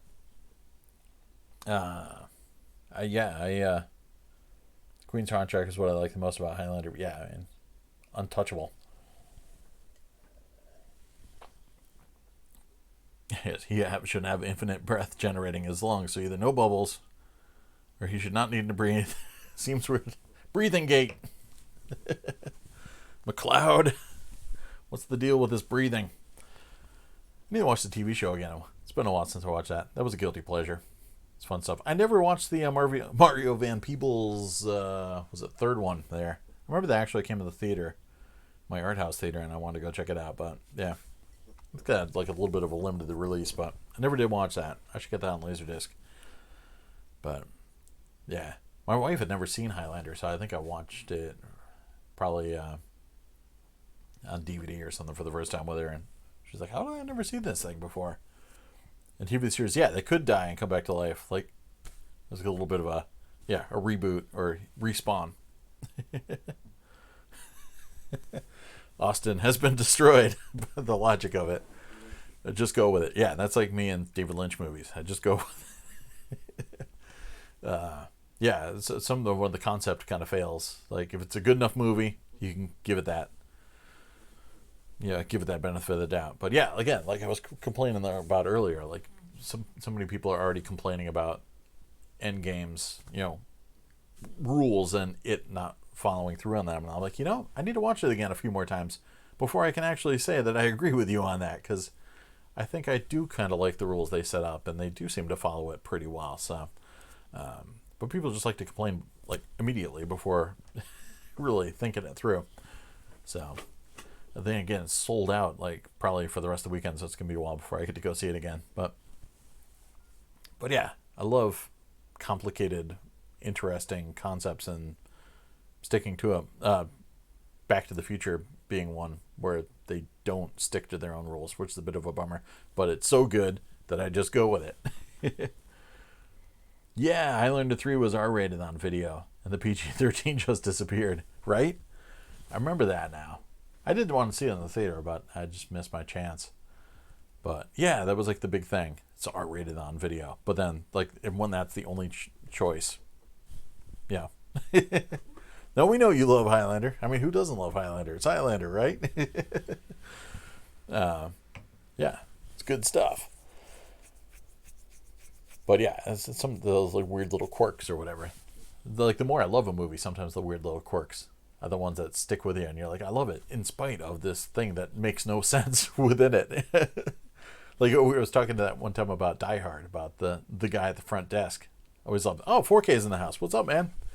I always love the guy at the front desk that like makes McClane go through the whole routine of asking for his wife, looking up his wife in the system, and then goes, oh yeah, it's the party on the 30th floor or whatever. It's the only people in the building.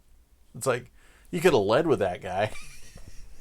But yeah, we were talking about like there's almost like this little bit of like passive aggressiveness between that guy. Like he didn't quite like the cut of McClane's jib, so he like maybe he was being a dick and making him go through the whole process just to make him go through the process.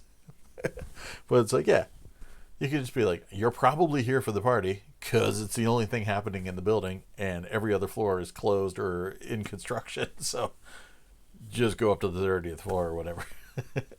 Cool stuff. Then there's other movies where there's the things that don't make sense, but you can't really complain about it because you have a feeling that either there's just information left out but could explain it, but they just didn't bother to, so you can like fill in the gaps yourself. I was just talking, there was something else that like totally matched that for me. There was like something missing, and it was Bill and Ted's.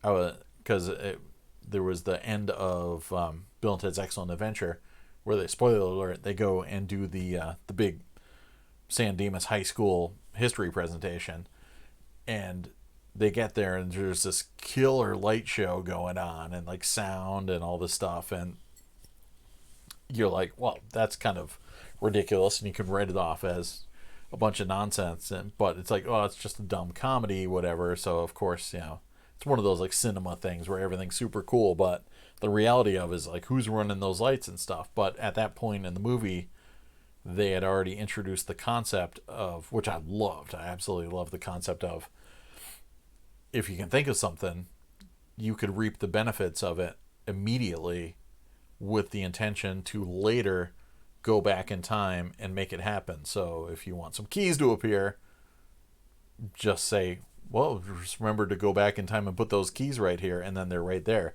So, and then the filmmakers in the commentary tracks admitted that that was the concept all along, was that there was either like alternate versions of Bill and Ted or alternate versions of their buddies or the princesses or whatever running the multimedia light show, and had gone back in time and put it all together and ran it using that same technique, but they just didn't bother to talk about it or show you. So 4K was saying Alien looks nice on the UHD. All right, I'm pulling the trigger tomorrow then. You guys conned me into it. But yeah, it was them in the future running the lights. Yeah, they did the whole like, Bill, we should totally got to remember to go back in time and set up the light show and the sound system and do all that stuff. I love that. That killed me when they did that concept where they're like, and remember the bucket and remember the tape recorder and stuff like that, because it was just so freeing. Like nobody really messed around with time travel in that way. We're like, you could just think of something and bam, it's there immediately. I'm so psyched I got those steel books from Scream Factory. The second movie is like so fun too, so different but like really creative, and yeah. I just didn't like that it wasn't 2.35 to 1, but I got over it. So yet another version of Alien. Does anyone else have movies on multiple formats, or is that just me? Yeah, there's, of course, the Alien films. Star Wars, believe it or not, I never moved past LaserDisc. But yeah, Alien, Evil Dead is kind of the one that like I have to have on everything. Though I still haven't picked up the 4K, so I'm a liar. I will be getting it, but I don't have it yet. But anything, Army of Darkness, Evil Dead-ish, I've got on. We always call it the Grand Slam if you have it on VHS, LaserDisc, DVD, Blu-ray, and UHD. Beethoven was my favorite character on Bill and Ted's. Yeah, Beethoven.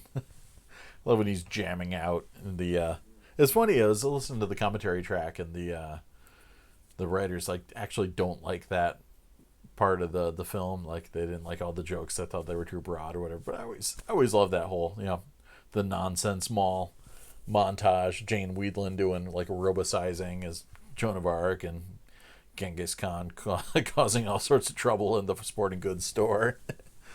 Beethoven jamming out. Yeah, good stuff. And I'm super psyched for the third one. There was like a comic too that was like either a one-off or something that was really cool that my buddy I used to work with had, and I really dug it. I should get a copy of that again sometime. I don't even know if it was like its own Bill and Ted thing or if it was like part of another like anthology or something. It was just really well written and cool stuff. I just love Chuck Denomalos in the second one. He's too cool. I just remember watching it the first time and I was like, it's so weird. They set up the kind of jokes or the gimmicks of it early on without you like knowing what's going on, so that they incorporate station as a thing before they establish station as a thing. So Jim Martin from Faith No More just yells station, and you're like, what the hell does that mean? And you don't find out what that means till like way later in the movie. So it's like the movie like time travels into your head basically. Like it's oh wait, gotta release that comment. But yeah, like it like drops jokes that it hasn't explained to you on your head before they happen. So love that stuff. But yeah, Alien, I got rid of my VHS copies. I had the triple pack that I got from Pace Warehouse back in the day. So I had Alien, Aliens, and the like sneak peek or behind the scenes thing of Alien 3, because Alien 3 hadn't actually dropped on VHS at the time. So it was this cool like triple pack that came in a slipcase. So I got rid of that. Foolishly, I probably should have held on to it because it was pretty cool and I like the packaging. Of course, I've got the box set, and I've got the THX widescreen Dolby Digital reissue on LaserDisc. And then I got the Legacy DVD 99 maybe. They came in that black case with the kind of bas relief like silver alien on there. It's really cool looking stuff. So I got those DVDs, and then I got the quadrilogy DVDs when that came out, and then I got the anthology Blu-ray set, and then I got the quadrilogy Best Buy Blu-ray set, which comes with like just the movie only disc, but it still has all the special features on each one and the mother mode and all that stuff. So I got those on Blu-ray, and I skipped the last anniversary edition Alien Blu-ray reissue. So I feel good about buying the UHD now, because I didn't buy the last one that came out. Beavis and Butthead or South Park need another film. I need to get the Beavis and Butthead widescreen LD. I've got the full frame version, but I wouldn't mind getting the letterboxed one too. I saw that in the theater. That was fun.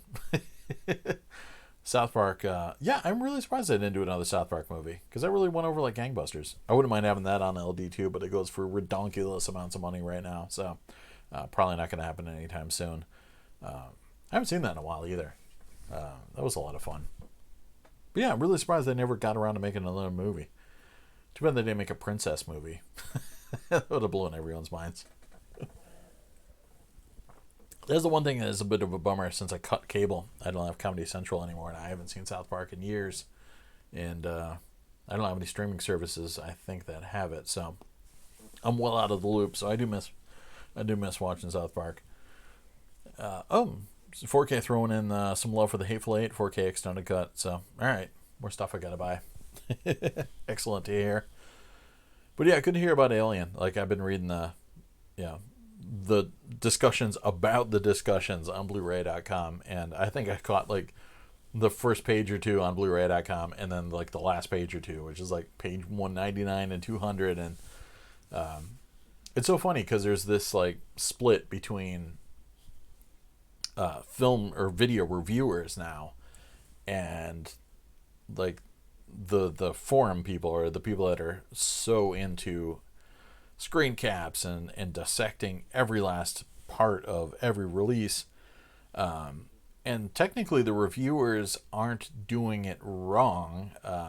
there's this newly kind of like created expectation for like the most heightened attention to every last possible detail of every last release, that obviously isn't going to be like, the reviewers not being a bad journalist because they're missing all these like weird little bits of nitty gritty. Like, they're just there to tell you the basic, how it looks. If there's something that does stick out to them as bad, or like film grain problems or something like that, like, they're obviously doing their job well enough, but not well enough for this like new level of mega heightened scrutiny that is expected of people for these films. So yeah, once it hits the forums, then it explodes into something that was reviewed and was given good marks, goes from something people are excited about to a travesty, that it's expected that the people involved in the transfer should commit seppuku over. It's weird how that cycle happens, and it always happens at the Blu-ray.com forums. And then everyone's like, the German steelbook is the only way to go, and that sort of thing. And yeah, whoever transferred this should jump off a bridge. But yeah, so that's happening with Alien right now. But then I've seen some people saying that some of the colors on it are actually more faithful than the previous Blu-ray version. So it's going back and forth. Everyone's in this twister of Alien 4K scrutiny, but I'm gonna go buy it. The price is right? It's nice and cheap, and any excuse to watch Alien again, because it's been a little while, right? I don't think I watched that within a couple months, so fire that up again. That movie is so good. It's like ridiculously good. I wish I could have seen that in the theater, but I don't have a time travel. I don't have a DeLorean. Oh, Shining 4K is doing a debut at Cannes. Oh, hopefully they'll have the tennis ball fixed. It won't be flesh colored. That'd be pretty cool. I wouldn't mind. I've got that on VHS, LaserDisc, and Blu-ray. So I skipped DVD. So I don't have the Grand Slam on there. So, man, yeah, I wouldn't mind seeing The Shining in a theatrical exhibition, because when that came out in theaters, I was actually, Pete's in the house. What's up? I was too much of a puss to go see it in the theaters, because the trailer scared. Like, I was talking last week about scary trailers. I think like the Dawn of the Dead trailer scared the crap out of me. The Magic trailer scared the crap out of me, and the constant like flashing back to the river of blood in The Shining was the most terrifying thing ever. And my buddy, there was a mall that had I think maybe like a 4 cinema house in there, and we were gonna go see Bronco Billy, and he was like, well, yeah, well, once we go in though, we're gonna sneak out and go sneak into The Shining. And I'm like, Jesus Christ, I'm not going into that thing. And he's like, come on, sack up. No, nobody said sack up at that time, but and I'm like completely pissed on his parade, and like stood firm on like, we were told to go see Bronco Billy, and we should definitely go see Bronco Billy, which I had already seen at that point too. Like, I'm like, it's really funny, I think you'll like it. And he's like, The Shining, I need blood. And I'm like, I think we should do what, he was like, anything that our babysitter told us to do, he would like, like, oh, we shouldn't flip cop cars, we should definitely go flip cop cars. So, and he was into like always sneaking behind the screen, and like, yeah, he's like, come on, let's go, let's see what's back here. And so I was like, maybe we should stay here and watch this delightful Sandra Locke Clint Eastwood film. See, he was totally pissed at me because I ruined his Shining experience. But yeah, and I remember like my dad's girlfriend's kids at once saw it, and they were like, yeah, talking about how crazy it was. And yeah, I never got a chance to see it in the theaters, and the first time I saw it was on either home video or TV or something like that. It wasn't the same.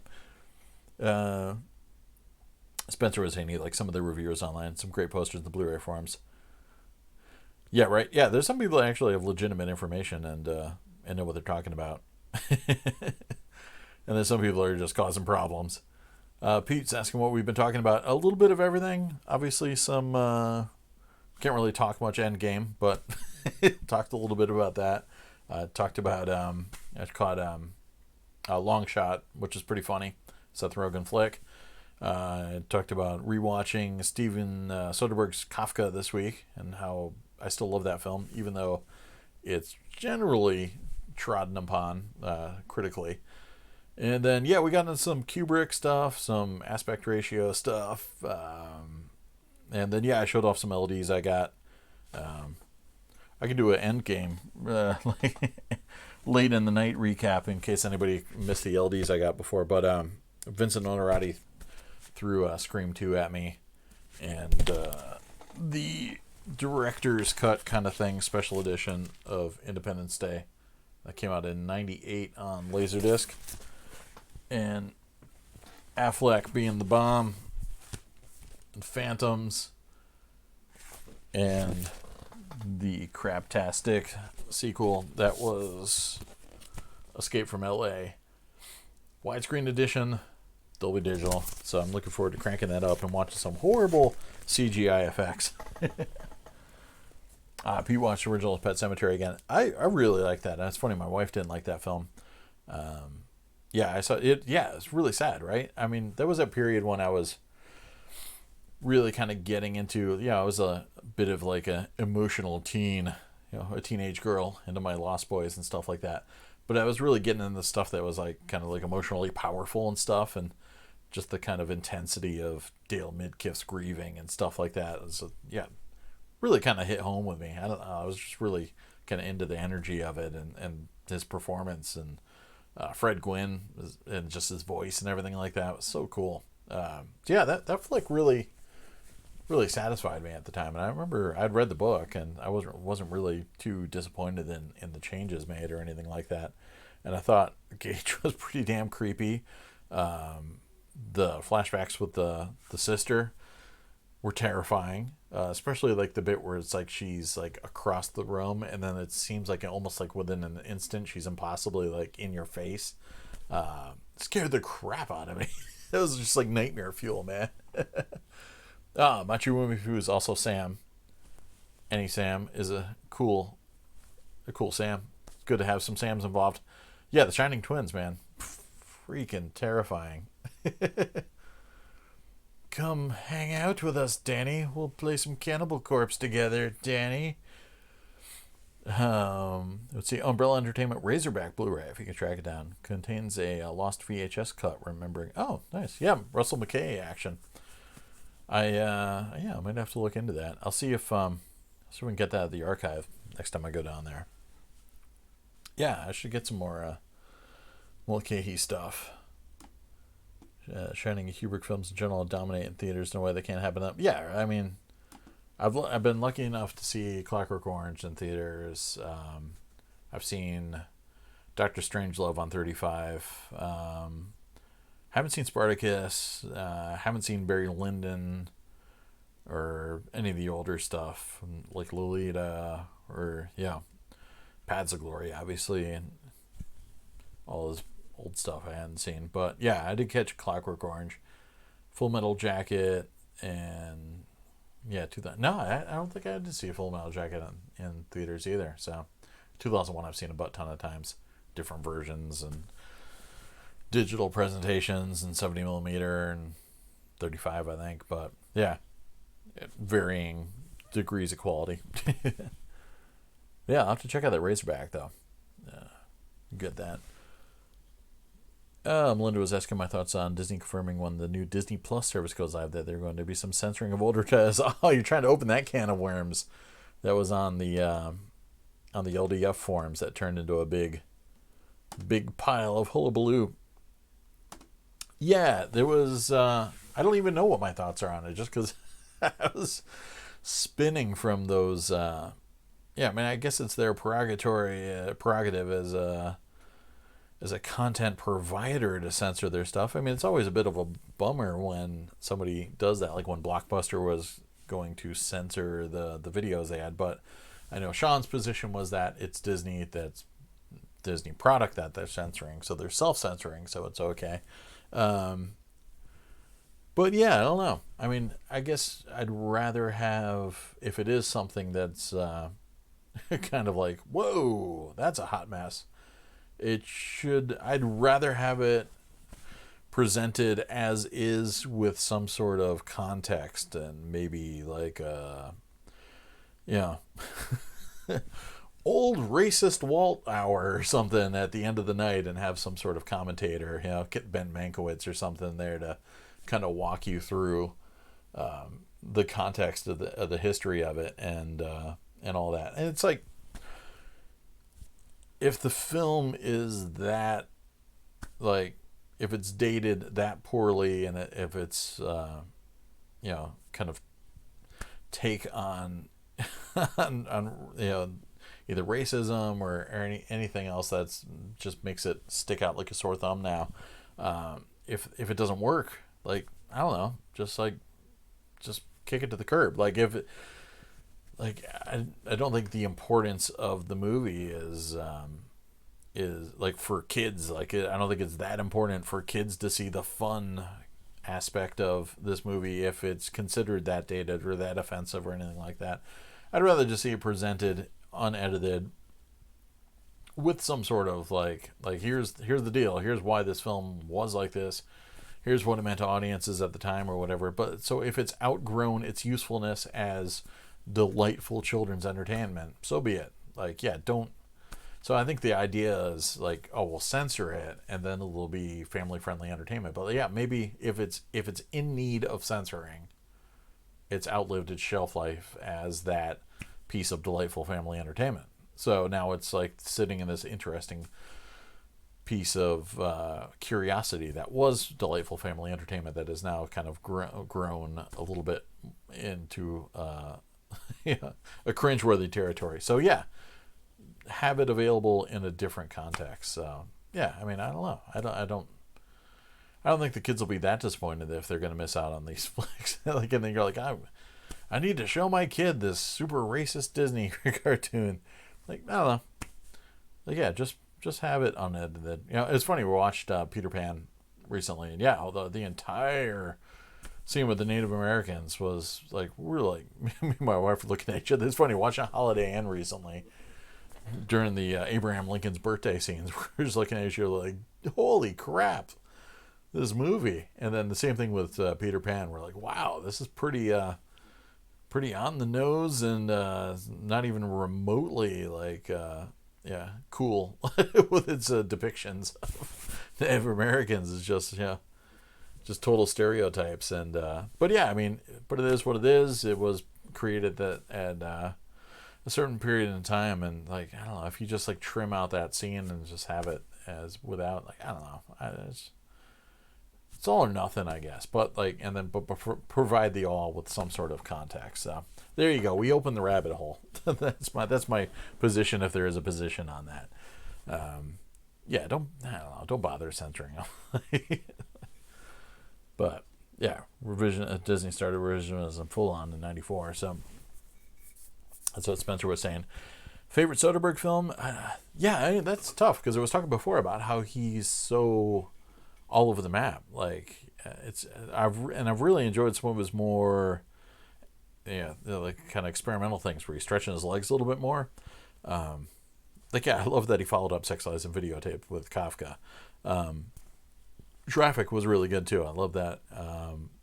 I really enjoyed Bubble, even though it was shot with non-actors, or maybe because it was shot with non-actors. He was kind of trying to out Jarmusch at the time, but it was just really captivating. I still haven't seen Contagion. I've got a few others of his kicking around, but I don't really know if I can say Kafka's my favorite, but that was probably, I mean, Sex, Lies, and Videotape was like, everyone was talking about it, everyone was buzzing about it. Critics were going nuts about it, but Kafka was the first one that like really connected with me in a major way, and so I think that'll always be probably nearest and dearest, in spite of some other things. But yeah, Traffic was pretty badass. So, but yeah, I'll go with Kafka. Yeah. even though it's a horrible travesty and all that.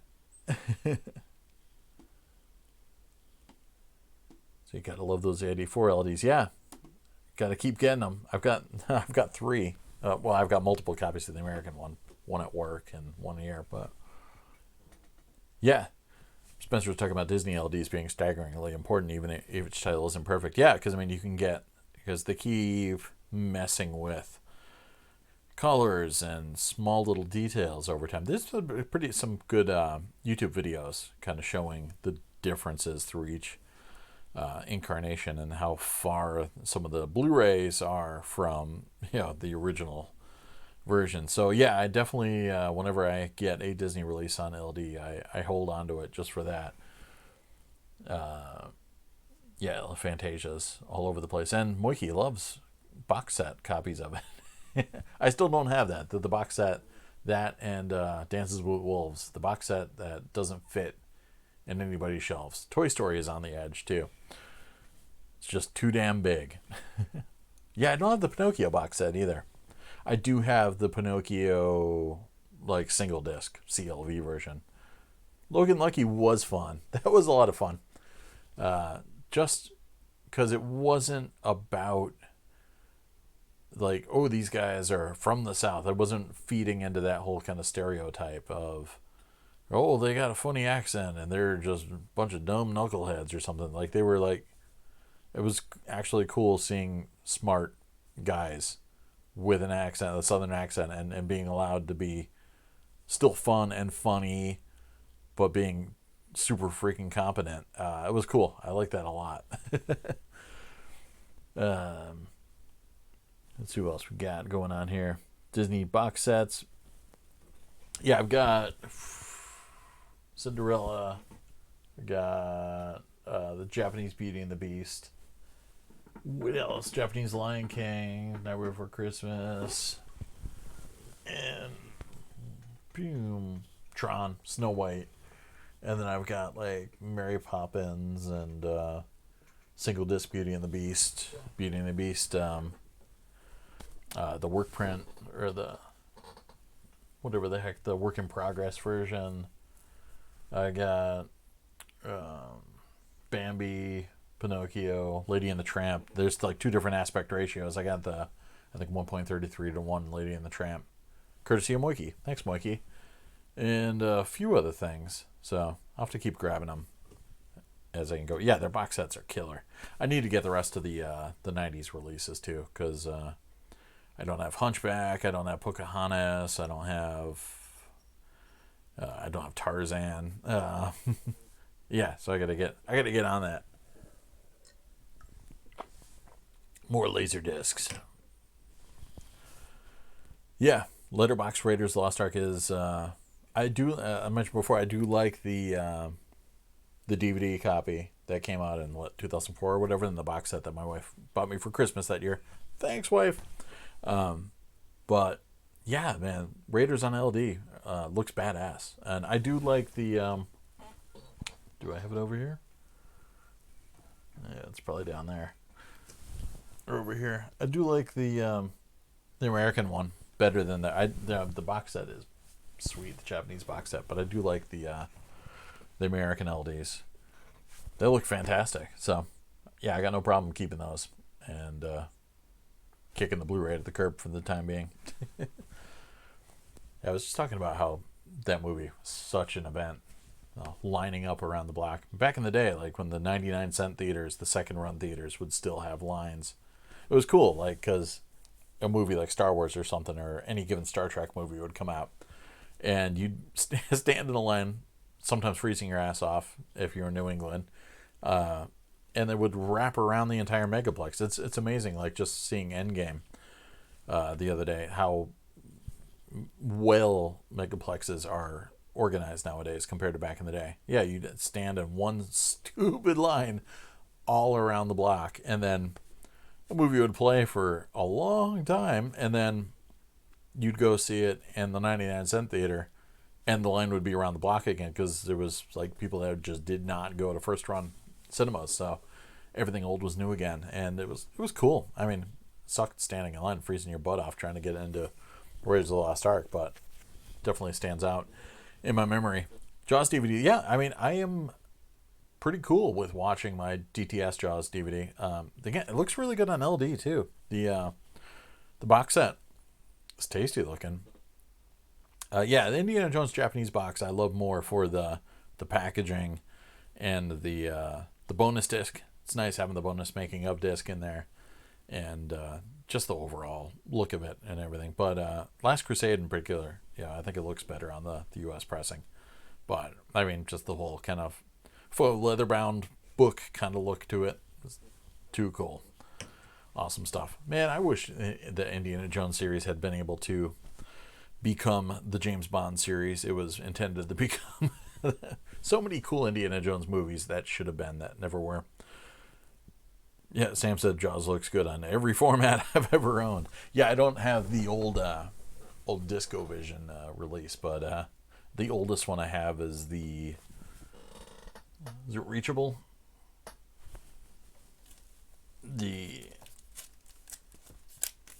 Yeah, this is the oldest one I got. The letterboxed Universal one with the change to the soundtrack on the beach there. This one came out early 90s, 91. But home video vision, some music rescored. Yeah, I always thought this one looked decent, and then I grabbed the Signature Collection box set and really like that one. And yeah, I got the DVDs or I got the DTS DVD and really dug that too. So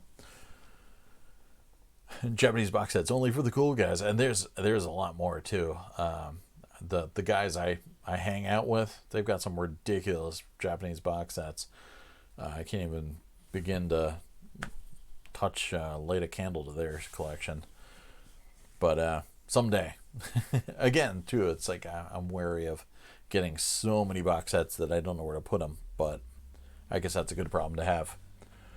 Best sound and yeah, snake reflection, right? So those little things, those details, you're like, oh, that's fake, but I'm used to seeing it, and that's part of the charm of it. You know, same thing with Star Wars, like all those little glitches and things like that. The Stormtrooper hitting his head on the door, the bits where the lightsaber effects weren't finished, and like Darth Vader's charging at the closing doors with a shiny stick. You know, I'm just used to seeing that stuff. It's like I want to keep seeing that stuff, even though it's, you know, a failure, so to speak. I still have the original 3 indie. At least it was quality over quantity. Yeah, I wasn't a fan of the second one, but I'll still watch it at any given moment. And yeah, the first one and the Last Crusade are, yeah, killer stuff. I saw the first film probably a good 6-7 times in the theater, maybe. Got the Marvel Comics tie-in. I still have the magazine, the program magazine I bought from the movie theater. Man, such good stuff. Yeah, I remember actually going into a convenience store or something after seeing it, and they're the first issue of the Marvel comic adaptation in the racks. Like I had just gotten out of the theater. I was like, oh, gotta get this, you know, comic adaptation of Raiders. I was so into it. It was too bad they didn't really pimp the action figures that much. They didn't really take off like Star Wars did, but I had a couple of the indie action figures and all that stuff. I still got to find that picture that me dressed up as super lame bargain basement Indiana Jones when I was like 10 years old or something. I'll find that at some point. And with a good DVD, it's surprising how good some LD transfers can hold up. Yeah, the best of the best with a good processor, upscaler, and I'm guessing with like a Cristallo or Lumagen would look even better someday. Maybe I'll get one. But when I started watching LDs on my projector, The Abyss, the box set, looks stupid good. Upscaled and zoomed. Yeah, looks remarkably good. So it's pretty impressive. So yeah, Raiders is one of those ones. It looks good, even non-anamorphic, but zoomed in and just boosted up. How cool the Japanese Disney LD box? Yeah, they're gorgeous. The Lion King one and the Beauty and the Beast one are really, really gorgeous stuff. Different like jacket art and stuff too. I'll drop a link. I give a tour of both of those in one video, one of my update videos from, I don't know, like a couple of years ago. So I'll drop a link in the description or maybe down in the comments or something tomorrow. And if I don't, remind me and I'll do it. So at least I'll try to remember. But oh man, creeping up on midnight, so I guess I'll wind down and get some sleep. I'm gonna go maybe pick up a LaserDisc player tomorrow, and I just saw a killer lot show up online, but I haven't heard back yet. Let's see if there's a response yet.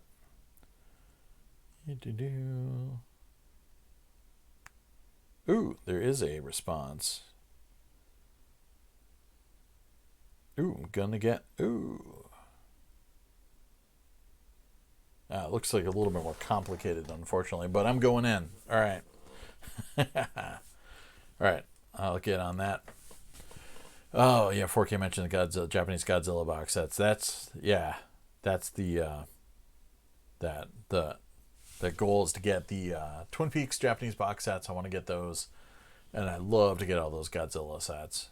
I gotta get that. Favorite LD transfer? Like, it's tough, like, favorite versus best. But some of the killer Super NTSC transfers, my go-to is usually the Fifth Element. If you can get a Pioneer USA pressing, it's stupid good looking. That's like my phrase tonight. Stupid good. It looks, you could fool someone if you were doing like a shootout with like a DVD or something like that. Oh yeah, it's only 9 on the West Coast, so it's early. We can still go out and party. Thanks for the kind words. But yeah, Fifth Element is really good looking. The Abyss, like I mentioned, really good looking. A lot of late releases. Some of those Kure pressings from like late releases and like DTS repressings look badass. But yeah, anything that scales well. Like if you can zoom in on it on a big giant 16:9 projector and still looks pretty good, you're doing good. It's funny how people will collect like really, really like picture intensive fans will pick up like stuff from like the early 90s, and then when DNR started showing up, like they'll stop collecting, and then like from like a period from the mid to late 90s when they started getting better again, they love. But then again, I still love a lot of the mid 90s stuff, even if there's a little bit of DNR on there, especially if I'm watching on a tube TV or something. That stuff still pops. What else jumps out of me is like wow, transfer. Yeah, Jaws we were talking about. Some others that are like ridiculously, really, really, really ridiculously good looking. But then there's like the ones that were, it's like the transfer that I'm used to seeing. Like the transfer of Big Trouble in Little China is like the transfer I'm used to seeing. So it's not necessarily like a stunning 5 out of 5 widescreen review level transfer. But, oh man, Seth is rocking at 6 a.m, you crazy, crazy Swede, you. Damn. Respect for sticking. I mean, I'm assuming you passed out and hallucinated through half of this, but respect for at least having a presence at the beginning and the ending. Oh yeah, thanks, Rod.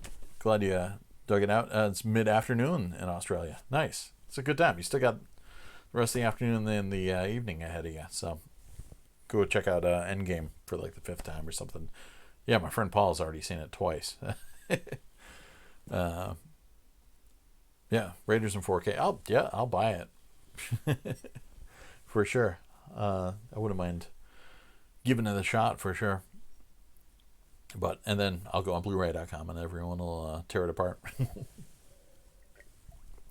But yeah, I'll go out tomorrow. I'll grab Alien, maybe a couple other things. Maybe I'll grab Overlord, a few things. So I'll have some stuff to report back on next week, and maybe some more LDs if this sale goes through good.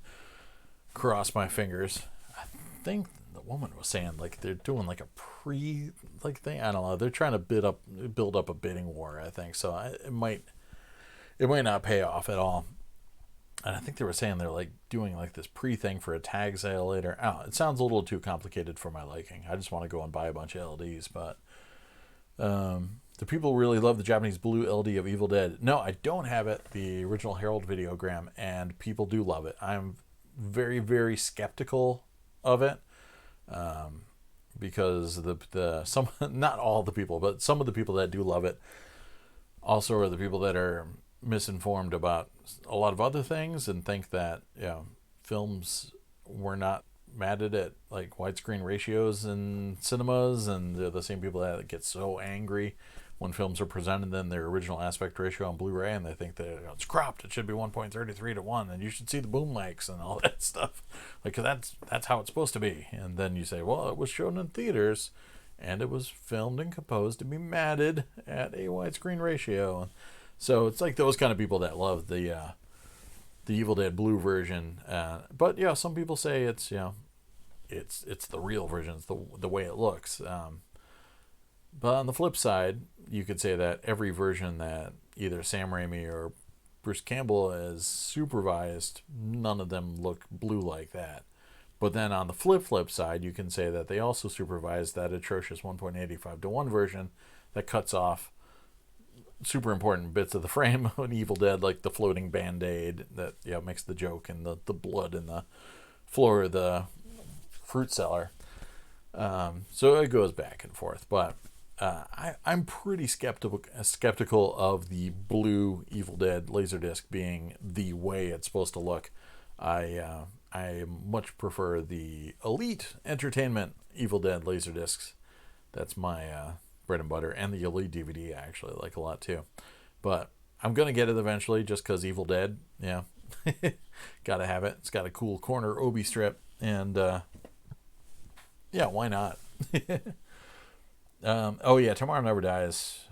Yeah, that is spectacularly good looking. Speed 2 I have not seen, but yeah, again, like late releases, like that period, they were really kicking ass on film transfers for LaserDisc. Do I have any Fellini on Criterion LD? I have 8.5, La Strada, and any more? Do I have any more? I might have another Fellini, but the 8.5 is gorgeous too. Wish I had it handy, because I love the gatefold on that sucker. Mega Man Blu-ray 4K. Yes, that should have isolated middle score. I should get a Mega Man on Blu-ray, definitely. I love that flick. Austin doesn't mind the cropped Evil Dead. Well, you're failing, man. You're supposed to be totally outraged. I've watched it because, of course, I got the latex Book of the Dead, and I watched it a couple times. But I pretty much exclusively watch Evil Dead in 1.33 to 1 ever since then. It's just how I roll, man. Pete's having a hard time dealing with people that love LD looking more filmic than DVD. Yeah, man, it's a thing. It's it's got that layered look, man. Something like that. Smoothness. Yeah, exactly. Oh, Spencer's driving home. Nice. No, don't worry, you're not missing out. I'm actually shutting down shop because it's hitting midnight, so we want to stay safe and don't crash into anything. The Elite version has the shot of the lightning cut out. Sam Raimi thought it would look too fake. They restored it for the Anchor Bay version. Yeah, still, I'm going Elite. I do like the Anchor Bay Blu-ray though as well too, so I'm cool with that. The Anchor Bay DVD that came in the jewel box, like the big jewel box, that one had a lot of noise, like a lot of the deep reds and stuff like that were kind of pixelated, weren't that great. But the later stuff, I'm cool. I won't kick any version of Evil Dead out of the bed except for that 1.85 to 1 version. I'll still even watch that every once in a while, maybe. But I don't know. I just loved, once I got the DVD of the Elite version, just like that one really kind of stuck good with me.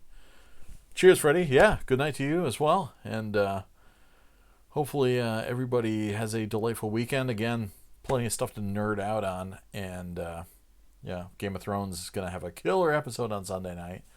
Like 80 minutes, 82 minutes, I think it is. 40 minutes of straight battle scenes. So, should be ridiculous. And hopefully I'll have some more LDs in my pocket next week to show you guys. But yeah, thanks for hanging out as always, and cheers for dealing with another Friday. Actually, the Fridays are pretty fun. If I don't have some other plans going on, just so help that my wife wasn't feeling too good, so we didn't really have anything going on tonight, but it helped because I was at the movie theaters the past couple nights and was able to kind of push it back. And we were able to get Sethan involved all the way from Sweden. So, and yeah, cheers to Australia, Sweden, Los Angeles, everywhere in between. So, thanks for hanging out, and I'll be back next week. So stay out of trouble, you crazy kids. And yes, I will keep that player cozy for you, 4K. And yeah, everyone's out. Peace out, Sam. Peace out, Rod. Peace out, Pete. Catch you guys on the flip. Cheers.